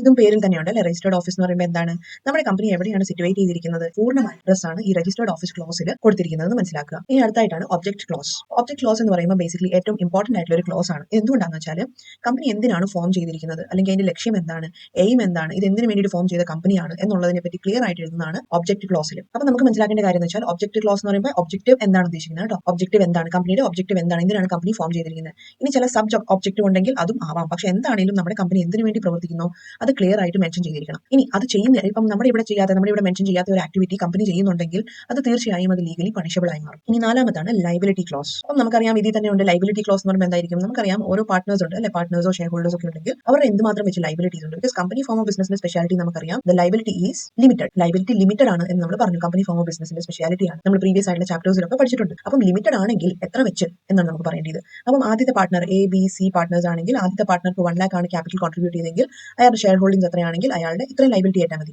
ഈ രണ്ടാമത്തെ ആൾ 2 ലക്ഷം കോൺട്രിബ്യൂട്ട് ചെയ്താണെങ്കിൽ അയാളുടെ ലയബിലിറ്റി 2 ലക്ഷമേ ഉള്ളൂ. മൂന്നാമത്തെ ആൾ 50,000 മാത്രമാണ് കോൺട്രിബ്യൂട്ട് ചെയ്തിരിക്കുന്നതെങ്കിൽ അയാളുടെ ലയബിലിറ്റി ഇത്ര മാത്രമേ കാണുള്ളൂ. അപ്പം ഇത് കറക്റ്റ് ആയിട്ട് ലയബിലിറ്റി ക്ലോസിൽ നമ്മൾ എഴുതി വെച്ചില്ല എന്നുണ്ടെങ്കിൽ ഫ്യൂച്ചറിൽ വരുമ്പോൾ എന്തെങ്കിലും പ്രോബ്ലം വരുമ്പോഴത്തേക്കും പറയും എനിക്ക് 1 ലക്ഷം ഒന്നുമില്ല, എനിക്ക് 50,000 50,000 മാത്രമേ എനിക്ക് ലയബിലിറ്റി ഉള്ളൂ എന്ന് വേണമെങ്കിൽ പറയാം, തർക്കങ്ങൾ ഉണ്ടാവാം. അത് അവോയ്ഡ് ചെയ്യാൻ വേണ്ടിയിട്ടാണ് ലയബിലിറ്റി ക്ലോസിൽ നമ്മൾ കറക്റ്റ് ആയിട്ട് മെൻഷൻ ചെയ്യണം എന്ന് പറയുന്നത്. Last one is capital close. ഇനി ക്യാപിറ്റൽ ക്ലോസിൽ നമുക്ക് മനസ്സിലാക്കേണ്ടത് ഇവിടെ ഓരോ പാർട്ട്നേഴ്സ് ഉണ്ട് അല്ലെങ്കിൽ ഷെയർ ഹോൾഡേഴ്സ് ഉണ്ടെങ്കിൽ അവന്റെ എത്ര ക്യാപിറ്റൽ കോൺട്രിബ്യൂഷൻസ് വേണം എന്നുള്ളതാണ് നമ്മൾ ഇവിടെ രേഖപ്പെടുത്തേണ്ടത്. ക്യാപിറ്റൽ കോൺട്രിബ്യൂഷൻസിനെ പറ്റിയാണ് ഈ ക്ലോസ് തീരുമാനിക്കുന്നത്. ബിക്കോസ് എത്ര ക്യാപിറ്റൽ ഓരോ പാർട്ട്നേഴ്സ് കോൺട്രിബ്യൂട്ട് ചെയ്യുന്നു അതനുസരിച്ചുള്ള ഒരു പ്രോഫിറ്റ്സും ഡിവിഡൻസ് ഒക്കെ ആയിരിക്കും നമ്മൾ അവർക്ക് ഓഫർ ചെയ്യേണ്ടത്. അപ്പം ഇവിടെയും തർക്കം വരാൻ ചാൻസ് ഉള്ളതുകൊണ്ട് ഇവിടെയും ഇതിനെ നമ്മൾ എഴുതി തിട്ടപ്പെടുത്തിയിരിക്കണം എന്നുള്ളതാണ് ഇവിടുത്തെ ക്ലോസിന്റെ സ്പെഷ്യാലിറ്റി. ഇനി ഇത്രയും കാര്യങ്ങളാണ് നമ്മുടെ മെമ്മോറാണ്ടവുമായിട്ട് ബന്ധപ്പെട്ട് നമുക്ക് പഠിക്കാനുള്ളത്. ഇനി വേറെ കാര്യം, അതായത് ഈ 5 ക്ലോസ് നമ്മൾ പഠിച്ചു അല്ലെ, 5 ക്ലോസ് ഉണ്ട് നമ്മൾ. ഈ 5 ക്ലോസ് എഴുതി വെച്ചിരിക്കുന്ന എവിടെയാണ് നമ്മൾ ഓൾറെഡി പറഞ്ഞു, ഇതാണ് മെമ്മോറാണ്ടം ഓഫ് അസോസിയേഷൻ എന്ന് പറഞ്ഞു. ഇത് നമ്മുടെ കമ്പനിയുടെ ഒരു ഹോളി ബുക്ക് ആയിട്ട് നമ്മൾ കൺസിഡർ ചെയ്യുന്നു അല്ലെ, നിയമ പുസ്തകമാണ് നമ്മുടെ. ഇത് വിട്ട് കമ്പനി പെരുമാറാൻ പാടില്ല എന്ന് നമ്മൾ കണ്ടു. ഇനി ഇതെല്ലാം എഴുതിയിട്ട് ലാസ്റ്റിൽ കുറച്ച് ആൾക്കാരൊക്കെ സൈൻ ചെയ്യേണ്ടതുണ്ട്. ഓക്കെ ഈ മേടി പറയുന്ന കാര്യങ്ങളൊക്കെ ശരിയാണ് എന്ന് പറഞ്ഞിട്ട് പാർട്ട്നേഴ്സ് എല്ലാവരും കൂടി എന്താണ് ഒപ്പുവെക്കണം. ഓക്കെ, അപ്പം എന്താണ് ഇതിന്റെ ഒരു സ്പെഷ്യാലിറ്റി ഓർത്തിരിക്കേണ്ടത് എന്താണെന്ന് വെച്ചാൽ പലപ്പോഴും ചെറിയ MCQ ക്വസ്റ്റൻസ് ഒക്കെ ആയിട്ട് ചോദിക്കും. ചോദിക്കാറുണ്ട്. പബ്ലിക് കമ്പനി ആണെങ്കിൽ, പബ്ലിക് കമ്പനി ഉണ്ട്, പ്രൈവറ്റ് കമ്പനി ഉണ്ട്, നമ്മൾ ഓൾറെഡി പഠിച്ചതാണ് അല്ലെ, ഫോംസ് ഓഫ് ബിസിനസ് ഓർഗനൈസേഷനിൽ കണ്ടതാണ്. പബ്ലിക് കമ്പനി ആണെങ്കിൽ അവിടെ അറ്റ്ലീസ്റ്റ് 7 എങ്കിലും സൈൻ ചെയ്യണം എന്നാണ് ഉദ്ദേശിക്കുന്നത്. അറ്റ്ലീസ്റ്റ് 7 വ്യക്തികളെങ്കിലും സൈൻ ചെയ്തിരിക്കണം എന്നാണ് ഉദ്ദേശിക്കുന്നത് മെമ്മോറാണ്ടത്തിൽ. ഇനി പ്രൈവറ്റ് കമ്പനി ആണെങ്കിൽ അവിടെ 2 ധാരാളമാണ്. 2 എങ്കിലും ഉണ്ടാവണം എന്നാണ് പറയുന്നത്. ഈ ഒരു ഒപ്പുവെച്ച് ശരിവെക്കാൻ വേണ്ടിയിട്ട് 2 വ്യക്തികളെങ്കിലും സൈൻ ചെയ്തിരിക്കണം മെമ്മോറാണ്ടം. ഇതാണ് ഉദ്ദേശിക്കുന്നത്. ഇനി മെമ്മോറാണ്ടം എന്ന് പറഞ്ഞു, മെമ്മോറാണ്ടം എന്ന് പറയുമ്പോൾ ഒരു ഇമ്പോർട്ടന്റ് ഡോക്യുമെന്റ് ആണെന്ന് പറഞ്ഞു. ഇനി ഇതേപോലെ ഒരു സാധനമാണ് AOA, that is articles of association. Articles of association എന്ന് പറയുമ്പോൾ എന്താ സാധനം? ഇതും മെമ്മോറാണ്ടം പോലെ തന്നെ ഒരു ഡോക്യുമെന്റ് ആണ്. ഇനി ഈ ഡോക്യുമെന്റ് സ്പെഷ്യാലിറ്റി എന്ന് വെച്ചാൽ ഇത് subsidiary to memorandum of association. അപ്പോൾ മെമ്മോറാണ്ടം ഏറ്റവും ഇമ്പോർട്ടന്റ് ഡോക്യുമെന്റ് ആണ്. അത് കഴിഞ്ഞാൽ സെക്കൻഡ് ഇമ്പോർട്ടന്റ് ഡോക്യുമെന്റ് ആണ് നമ്മുടെ ആർട്ടിക്കിൾസ് ഓഫ് അസോസിയേഷൻ. ഇതിന്റെ അകത്ത് എന്തൊക്കെ കാര്യങ്ങളാണ് കൊടുത്തിരിക്കുന്നത് വെച്ചാൽ rules regarding internal management of a company, അതായത് ഇന്റേണൽ മാനേജ്മെന്റ് കാര്യങ്ങൾ, അതായത് ഹ്യൂമൻ റിസോഴ്സിന്റെ കാര്യങ്ങൾ, പിന്നെ അതേപോലെ അവർക്ക് എത്ര പേയ്മെന്റ് കൊടുക്കണം, പിന്നെ എത്ര എംപ്ലോയീസിനെ വേണം, അങ്ങനെ ചെറിയ ചെറിയ കാര്യങ്ങളെ പറ്റിയുള്ള ഡീറ്റെയിൽസ് ഒക്കെയാണ് ആർട്ടിക്കിൾസ് ഓഫ് അസോസിയേഷനിൽ കൊടുക്കുന്നത്. ഇപ്പം ഏറ്റവും ആദ്യം നമ്മൾ കണ്ടു മെമ്മോറാണ്ടം ഓഫ് അസോസിയേഷൻ വെച്ചാൽ അതിൽ വലിയ വലിയ ക്ലോസും കാര്യങ്ങളൊക്കെയാണ് പറയുന്നത്. ഏറ്റവും പ്രധാനപ്പെട്ട കാര്യങ്ങൾ, കമ്പനിയായിട്ട് റേറ്റ് ചെയ്തിരിക്കുന്ന ഏറ്റവും ഇമ്പോർട്ടന്റ് ആയിട്ടുള്ള കാര്യങ്ങളാണ് മെമ്മോറാണ്ടത്തിൽ പറയുന്നത് പഠിച്ചു. ഈ ആർട്ടിക്കിൾസിൽ എന്താ പറയുന്നത്? അവിടെ കുറച്ചുകൂടി പ്രയോറിറ്റി കുറഞ്ഞ കാര്യങ്ങളെ പറ്റിയായിരിക്കും ആർട്ടിക്കിൾസ് ഓഫ് അസോസിയേഷനിൽ പ്രതിപാദിപ്പിക്കുന്നത്. അപ്പോൾ ഇവിടെ ജസ്റ്റ് ഒരു വായിച്ച് നോക്കിയാൽ മതി, ഇവിടെ കൊടുത്തിട്ടുണ്ട്. അപ്പോൾ നമുക്ക് ഒരു കാര്യം മനസ്സിലാക്കേണ്ടത് മെമ്മോറാണ്ടം ഓഫ് അസോസിയേഷനിൽ കൊടുത്തിരിക്കുന്ന കാര്യങ്ങളുമായിട്ട് എഗ്രി ചെയ്യുന്നതായിരിക്കണം ആർട്ടിക്കിൾസ് ഓഫ് അസോസിയേഷന്റെ കാര്യങ്ങൾ. അപ്പോൾ മെമ്മോറാണ്ടത്തിൽ പറയാണ് 1 lakh എന്നാണ് ഒരാളുടെ ക്യാപിറ്റൽ എന്ന് പറഞ്ഞു. ഓക്കെ, ഒരു പാർട്ട്ണറിന്റെ ക്യാപിറ്റൽ. ഈ ആർട്ടിക്കിൾസിലോട്ട് വരുമ്പോഴത്തേക്കും അത് 1.5 എന്ന് ഇടാൻ പറ്റുമോ? ഇല്ല. അപ്പോൾ മെമ്മോറാണ്ടം ആർട്ടിക്കിൾസും ഏകദേശം സിമിലർ ആയിട്ടുള്ള കാര്യങ്ങളാണ് പറയേണ്ടത്. ഇനി ഇവിടെ നമുക്ക് വായിച്ച് നോക്കി അറിയാൻ പറ്റും. According to section 2(5) of companies act 2013 articles എന്ന് പറഞ്ഞാൽ എന്താണ് എന്നൊക്കെ കാണിക്കാൻ പറ്റുന്നുണ്ട്. ഓക്കെ, അതൊന്ന് ജസ്റ്റ് വായിച്ച് നോക്കിയാൽ മതിയാവും മനസ്സിലാവാൻ. അപ്പോൾ നമ്മൾ ഈ ചാപ്റ്ററിന്റെ ബാക്കിൽ, ഈ ലെസന്റെ ബാക്കിലായിട്ട് മെമ്മോറാണ്ടത്തിന്റെ ആർട്ടിക്കിൾസിന്റെ ഒക്കെ ഒരു ഫോർമാറ്റ് വെച്ചിട്ടുണ്ട്. ഓക്കെ, അപ്പോൾ നമുക്ക് ലാസ്റ്റ് നോക്കാം. ഇനി അടുത്തൊരു കാര്യം വേണ്ടിയത് എന്താണ്? അതായത് നമ്മളിപ്പോൾ പഠിക്കുന്നത് എന്താണ്? നമ്മുടെ കമ്പനി ഫോം ചെയ്യാൻ വേണ്ടിയിട്ട് എസെൻഷ്യൽ ഡോക്യുമെന്റ്സ് ഒക്കെയാണ് അല്ലേ. അപ്പോൾ അതിൽ എന്തൊക്കെ കാര്യങ്ങളാണ് നമ്മൾ ഇതുവരെ കണ്ടത്? നമ്മൾ മെമ്മോറാണ്ടം ഓഫ് അസോസിയേഷൻ കണ്ടു, ഏറ്റവും ആദ്യത്തെ ഡോക്യുമെന്റ്. ദെൻ സെക്കൻഡ് വൺ ആണ് നമ്മുടെ AOA, that is articles of association. ഇനി മൂന്നാമത്തത് കൺസെന്റ് ഓഫ് പ്രപ്പോസ്ഡ് ഡയറക്ടേഴ്സ്, അതായത് നമ്മളിപ്പോൾ പ്രപ്പോസ് ചെയ്തിരിക്കുന്ന ഡയറക്ടേഴ്സ്. ഏത് പ്രപ്പോസൽ ആണ്? നമ്മൾ വാലന്റൈൻസ് ഡേ ഒക്കെ കഴിഞ്ഞതുകൊണ്ട് പ്രപ്പോസൽ എന്ന് പറയുമ്പോൾ വേറെ പല ഉദ്ദേശിക്കായിരിക്കും. പക്ഷേ ഇവിടെ പ്രപ്പോസ് എന്ന് വെച്ചാൽ നമ്മൾ ഡയറക്ടേഴ്സ് ആയിട്ട് നിയമിക്കാൻ തീരുമാനിച്ചിരിക്കുന്നത്, ഡയറക്ടേഴ്സ് ആയി എന്നല്ല, ഡയറക്ടേഴ്സ് ആവാൻ വേണ്ടി നമ്മൾ സെലക്ട് ചെയ്ത് വെച്ചിരിക്കുന്ന ആൾക്കാരെയാണ് പ്രപ്പോസ്ഡ് ഡയറക്ടേഴ്സ് എന്ന് ഉദ്ദേശിക്കുന്നത്. പ്രപ്പോസ് ഡയറക്ടേഴ്സ്, നമ്മൾ ഉദ്ദേശിക്കുന്ന ഡയറക്ടേഴ്സിന് അവരുടെ സമ്മതം നമുക്ക് വേണ്ടിയതാണ്. അതായത് ഓൾറെഡി നമുക്ക് മെമ്മോറാണ്ടം ഓഫ് അസോസിയേഷനിലും ഒക്കെ ഇവരുടെ പേരൊക്കെ ഉണ്ടാവും. പക്ഷെ എന്നാൽ പോലും അവരുടെ റിട്ടൺ ആയിട്ടുള്ള ഒരു കൺസെന്റ് ലെറ്റർ നമുക്ക് മേടിക്കേണ്ടത് അത്യാവശ്യമാണ്. അപ്പോൾ മിസ്റ്റർ A ആണ് ഡയറക്ടർ എങ്കിൽ, ഡയറക്ടർ സ്ഥാനത്തിലോട്ട് നമ്മൾ എടുക്കുന്നെങ്കിൽ അയാളുടെ കയ്യിൽ നമ്മൾ എഴുതി മേടിക്കണം. ഓക്കെ, ഇന്നത് പ്രകാരം എനിക്ക് സമ്മതമാണ് ഇന്ന കമ്പനിയുടെ ഡയറക്ടർ ആയിട്ടിരിക്കാൻ, അപ്പം എന്റെ സാലറി ഇത്രയൊക്കെയാണ്, അല്ലെങ്കിൽ കോമ്പൻസേഷൻ ഇത്രയൊക്കെയാണ്, സിഗ്നേച്ചർ എന്നും പറഞ്ഞിട്ട് ഒരു ലെറ്റർ നമ്മൾ മേടിക്കേണ്ടതുണ്ട് കൺസെന്റ് ആയിട്ട്. ഇനി നാലാമത്തെ ഡോക്യുമെന്റ് ആണ് എഗ്രിമെന്റ്. ഇനി ഇതെന്ത് എഗ്രിമെന്റ് ആണ്? ഇതും ഒരു ടൈപ്പ് ഓഫ് കൺസെന്റ് ലെറ്റർ ആണ്. ഇത് നമ്മുടെ കമ്പനി ഏതൊക്കെ ആൾക്കാരോ വ്യക്തികളോ സ്ഥാപനങ്ങളോ ആൾക്കാരോ ആയിട്ടൊക്കെ നമ്മൾ ഡീൽ ചെയ്യാൻ ഉദ്ദേശിക്കുന്നുണ്ടോ, സ്ഥാപനങ്ങളാവാം വ്യക്തികളാവാം, അവരെയൊക്കെ നമ്മൾ എന്ത് ചെയ്യണം? അവരുടെ കയ്യിൽ നിന്നൊക്കെ നമ്മൾ ഇതുപോലത്തെ ഒരു കൺസെന്റ് ലെറ്റർ അല്ലെങ്കിൽ എഗ്രിമെന്റ് നമ്മൾ മേടിച്ചിരിക്കണം എന്നാണ് പറയുന്നത്. അപ്പോൾ ഇവിടെ ഒരു ഫോർമാറ്റ് കൊടുത്തിട്ടുണ്ട്, നമ്മുടെ ആർട്ടിക്കിൾസ് ഓഫ് അസോസിയേഷന്റെ അകത്ത് വരുന്ന സംഭവങ്ങൾ എന്തൊക്കെയാണെന്നുള്ളതിനെ പറ്റി. ഓക്കെ, അപ്പോൾ അതൊക്കെ ഒന്ന് വായിച്ച് നോക്കുക. വളരെ ചെറിയ ചെറിയ കാര്യങ്ങളാണ്. അതായത് റണ്ണിംഗ് ഓഫ് ദ ബിസിനസ്, അതായത് ബിസിനസിന്റെ ഡേ ടു ഡേ ആവശ്യങ്ങൾക്ക് വേണ്ട തീരുമാനങ്ങളാണ് നമ്മുടെ ആർട്ടിക്കിൾസ് ഓഫ് അസോസിയേഷനിൽ മെൻഷൻ ചെയ്യുന്നത് എന്ന് നമ്മൾ ചുരുക്കി മനസ്സിലാക്കുക. ഇനി അഞ്ചാമത്തെ ഒരു കാര്യമാണ് സ്റ്റേറ്റ്യൂട്ടറി ഡിക്ലറേഷൻ. സ്റ്റേറ്റ്യൂട്ടറി ഡിക്ലറേഷൻ എന്ന് പറയുമ്പോഴത്തേക്കും വേറെ ഒന്നുമല്ല, നമ്മുടെ കമ്പനിയായിട്ട് ബന്ധപ്പെട്ടിരിക്കുന്ന എല്ലാവിധ ലീഗൽ കാര്യങ്ങളും, ലീഗൽ ഇൻഫർമേഷൻസും, ലീഗൽ ആയിട്ടുള്ള ആക്ടിവിറ്റീസും റിക്വയർമെന്റ്സും എല്ലാത്തിനെയും കാണിച്ചുകൊണ്ടുള്ള ഒരു ഫോർമാറ്റ്, ഒരു ഡിക്ലറേഷൻ ആണ്. അതിനെ പറയുന്നതാണ് സ്റ്റേറ്റ്യൂട്ടറി ഡിക്ലറേഷൻ എന്ന് പറയുന്നത്. അത് ഒരു ഫോർമാറ്റിൽ ഇങ്ങനെ നമ്മൾ മെൻഷൻ ചെയ്തിരിക്കണം. ഇനി മെൻഷൻ ചെയ്താൽ മാത്രം മതിയോ? ഇല്ല, ഇത് സൈൻ ചെയ്തിരിക്കണം. അതായത് അപ്രൂവൽ കിട്ടണം. ആരുടെ അപ്രൂവലാണ്? ഏതെങ്കിലും ഒരു ചാർട്ടേഡ് അക്കൗണ്ടന്റ്, അല്ലെങ്കിൽ കമ്പനി സെക്രട്ടറി, അല്ലെങ്കിൽ ഒരു അഡ്വക്കേറ്റ്. നമ്മുടെ കമ്പനിയുടെ ഫോർമേഷനുമായിട്ട് ബന്ധപ്പെട്ടിരിക്കുന്ന ആൾക്കാർ, ഏതെങ്കിലും ഒരു ചാർട്ടേഡ് അക്കൗണ്ടന്റ്, നമ്മുടെ കമ്പനി സെക്രട്ടറി, അങ്ങനെ ആരെങ്കിലും ഒരു വ്യക്തിയുടെ ഒരു അപ്രൂവലും കൂടി നേടിയിരിക്കണം നമ്മുടെ ഈ സ്റ്റേറ്റ്യൂട്ടറി ഡിക്ലറേഷൻ. ഈ ലാസ്റ്റ് വൺ ആണ് receipt of payment of fee. ഈ receipt of payment of fee എന്ന് പറയുമ്പോൾ എന്താണ്? ഓഫ് കോഴ്സ് നമ്മുടെ നാട്ടിൽ ഒരു ഫീസ് ഇല്ലാണ്ട് ഒരു പരിപാടി നടക്കില്ല അല്ലേ. തീർച്ചയായും ഫ്രീ ആയിട്ട് കിട്ടുന്ന ആകെ ഉപദേശം മാത്രമേ കാണുള്ളൂ. അപ്പോൾ കമ്പനീസ് എന്ത് ചെയ്യുന്നു? കമ്പനീസ് രജിസ്ട്രേഷൻ പ്രോസസ് ഇവിടെ ഗോ ത്രൂ ചെയ്യുമ്പോൾ അവർ രജിസ്ട്രാർക്ക് ഒരു particular amount of fees pay ചെയ്യാൻ ബാധ്യതരാണ്. അപ്പം ആ ഫീസ് പേ ചെയ്യുമ്പോൾ തിരിച്ചിങ്ങോട്ട് ഒരു റിസീപ്റ്റ് കിട്ടും അല്ലെ, ഫീ പേ ചെയ്തു എന്നുള്ളതിന്റെ ഒരു റിസീപ്റ്റ് അവർക്ക് കിട്ടും. അപ്പം ഇതും എന്താണ്? നെസസറി ആണ്. അപ്പം ഈ ഇത്രയും ഡോക്യുമെന്റ്സ്, 6 ടൈപ്പ് ഓഫ് ഡോക്യുമെന്റ്സ് ആണ് നമ്മുടെ ഒരു കമ്പനി സ്റ്റാർട്ട് ചെയ്യാൻ വേണ്ടി വളരെ എസെൻഷ്യൽ ആയിട്ട് നമ്മൾ കരുതുന്നത്. അപ്പോൾ ഏതൊക്കെയാണ് നമുക്ക് ഒന്നുകൂടി ഒന്ന് നോക്കാം. ഏറ്റവും ഫസ്റ്റ് ഓഫ് ഓൾ ആയിരുന്നു മെമ്മോറാണ്ടം ഓഫ് അസോസിയേഷൻ. എന്താണെന്നൊക്കെ നമ്മൾ കണ്ടു. Articles of association, consent of propose directors, agreement, statutory declaration, receipt of payment of fee. ഇനി അടുത്തൊരു ഇമ്പോർട്ടന്റ് കാര്യങ്ങൾ നമുക്ക് മനസ്സിലാക്കേണ്ടത് എന്താണെന്ന് വെച്ചാൽ പൊസിഷൻ ഓഫ് പ്രൊമോട്ടേഴ്സ് ആണ്. അതായത് പലപ്പോഴും ക്വസ്റ്റ്യൻ വരാറുണ്ട്, റൈറ്റ് അബൌട്ട്, ചെറിയ എസ്സേ ആയിട്ടൊക്കെ വരാറുണ്ട്, write about the position of promoters. Promoters എന്ന് പറയുന്ന ആൾക്കാരെ പറ്റി നിങ്ങൾക്ക് എന്താ പറയാനുള്ളത് എന്നൊക്കെ ചോദിക്കാറുണ്ട് അല്ലേ. പ്രൊമോട്ടേഴ്സ് എന്ന് പറയുമ്പോൾ നമുക്ക് എന്താ മനസ്സിലായത്? ഒരു കമ്പനി ഫോം ചെയ്ത് വരാൻ വേണ്ടിയിട്ട് കഷ്ടപ്പെടുന്ന ആൾക്കാർ അല്ലെ. എന്തൊക്കെയാണ് അതിന്റെ തുടക്കം തൊട്ടേ? സ്ഥാനം കണ്ടെത്തുക, നല്ല സ്ഥലം കണ്ടെത്തുക, അതേപോലെ ഒരു സ്ഥാപനം കണ്ടെത്തുക, അതേപോലെ ആൾക്കാരെ പിടിക്കുക, ഇതെല്ലാം തുടക്കം തൊട്ട് ബിസിനസ് ഐഡിയ ജനറേറ്റ് ചെയ്യുന്നത് തൊട്ട് കമ്പനി എസ്റ്റാബ്ലിഷ് ആകുന്നവരെ കഷ്ടപ്പെടുന്നവരാണ് ഇതിന്റെ പ്രൊമോട്ടേഴ്സ് എന്ന് നമുക്ക് പറഞ്ഞു. ഇനി ഇത് കഴിഞ്ഞാൽ എന്താണ്? ബിസിനസ് സ്റ്റാർട്ട് ചെയ്ത് കഴിഞ്ഞാൽ ഇവരവിടെ പോകും അല്ലെ. അല്ലെ. അപ്പം ഇവരുടെ പൊസിഷൻ എന്ന് പറയുമ്പോൾ ഒരു ബേസിക്കലി ഒരു കൺഫ്യൂസിംഗ് അല്ലെങ്കിൽ ഒരു ഫിഡ്യൂഷറി പൊസിഷൻ എന്ന് നമുക്ക് വിളിക്കാൻ പറ്റും. പ്രൊമോട്ടേഴ്സിന്റെ ഒരു ഉത്തരവാദിത്തം എന്ന് പറയുമ്പോൾ ദേ ഹോൾഡ് എ ഫിഡ്യൂഷറി പൊസിഷൻ എന്ന് നമുക്ക് ഇതിനെ പറയാൻ പറ്റും. എന്ന് പറയുമ്പോഴത്തേക്കും ഇവർ ടോട്ടലി നമ്മുടെ കമ്പനിയുടെ അഫയേഴ്സിൽ ഇൻവോൾവ് ആണോ എന്ന് ചോദിച്ചാൽ അല്ല. ഇനി അവരുടെ ഒരു ഇൻവോൾവ്മെന്റും ഇല്ലേ എന്ന് ചോദിച്ചാൽ അതും പറയാൻ പറ്റില്ല. അപ്പൊ നമ്മൾ നോക്കുകയാണെങ്കിൽ പ്രൊമോട്ടേഴ്സ് എന്ന് പറയുമ്പോൾ they are not agents of a company. ഇവർ കമ്പനിയുടെ ഏജന്റ്സ് ആണോ ചോദിച്ചു കഴിഞ്ഞാൽ അല്ല. അതേപോലെ അവർ ട്രസ്റ്റി ആണോ എന്ന് ചോദിച്ചു കഴിഞ്ഞാലോ അല്ല. അതിന്റെ അർത്ഥം എന്താണെന്ന് വെച്ചാൽ പ്രൊമോട്ടേഴ്സ് എന്ത് ചെയ്താലും അവനവന്റെ സ്വന്തം റിസ്കിലാണ് ചെയ്യേണ്ടത്. അത് കമ്പനിക്ക് വേണ്ടിയിട്ട് ചെയ്ത ഒരു ആക്ട് ആണ് എന്ന് പറഞ്ഞിട്ട് അവർക്ക് മുങ്ങാൻ പറ്റത്തില്ല എന്ന് ചുരുക്കം. ബിക്കോസ് പ്രൊമോട്ടേഴ്സ് കമ്പനിയുടെ ഏജന്റ്സോ ട്രസ്റ്റിയോ ആയിട്ട് നമുക്ക് പരിഗണിക്കാൻ പറ്റില്ല. അവരൊരു മേയർ ഇൻഡിവിജ്വൽ ആയിട്ട് മാത്രമായിട്ട് നമുക്ക് പരിഗണിക്കാൻ പറ്റുന്നത്. ഇനി അടുത്തൊരു പോയിന്റ് പറയണമെന്ന് വെച്ചാൽ they can make A profit only if it is disclosed. അപ്പൊ അതായത് നമുക്ക് ഈ പ്രൊമോട്ടേഴ്സിന് എന്ത് ചെയ്യാം, കമ്പനിയുടെ പ്രോഫിറ്റ്സിൽ പങ്കുചേരാം. പക്ഷേ അത് ഡിസ്ക്ലോസ്ഡ് ആയിരിക്കണം. ഇനി സീക്രട്ട് പ്രോഫിറ്റ്സ് ഉണ്ടാക്കാൻ പാടില്ല എന്ന് ചുരുക്കം. സീക്രട്ട് പ്രോഫിറ്റ്സ് ഉണ്ടാക്കാൻ പാടില്ല, മറിച്ച് കമ്പനിയുടെ പ്രോഫിറ്റ്സുകളിൽ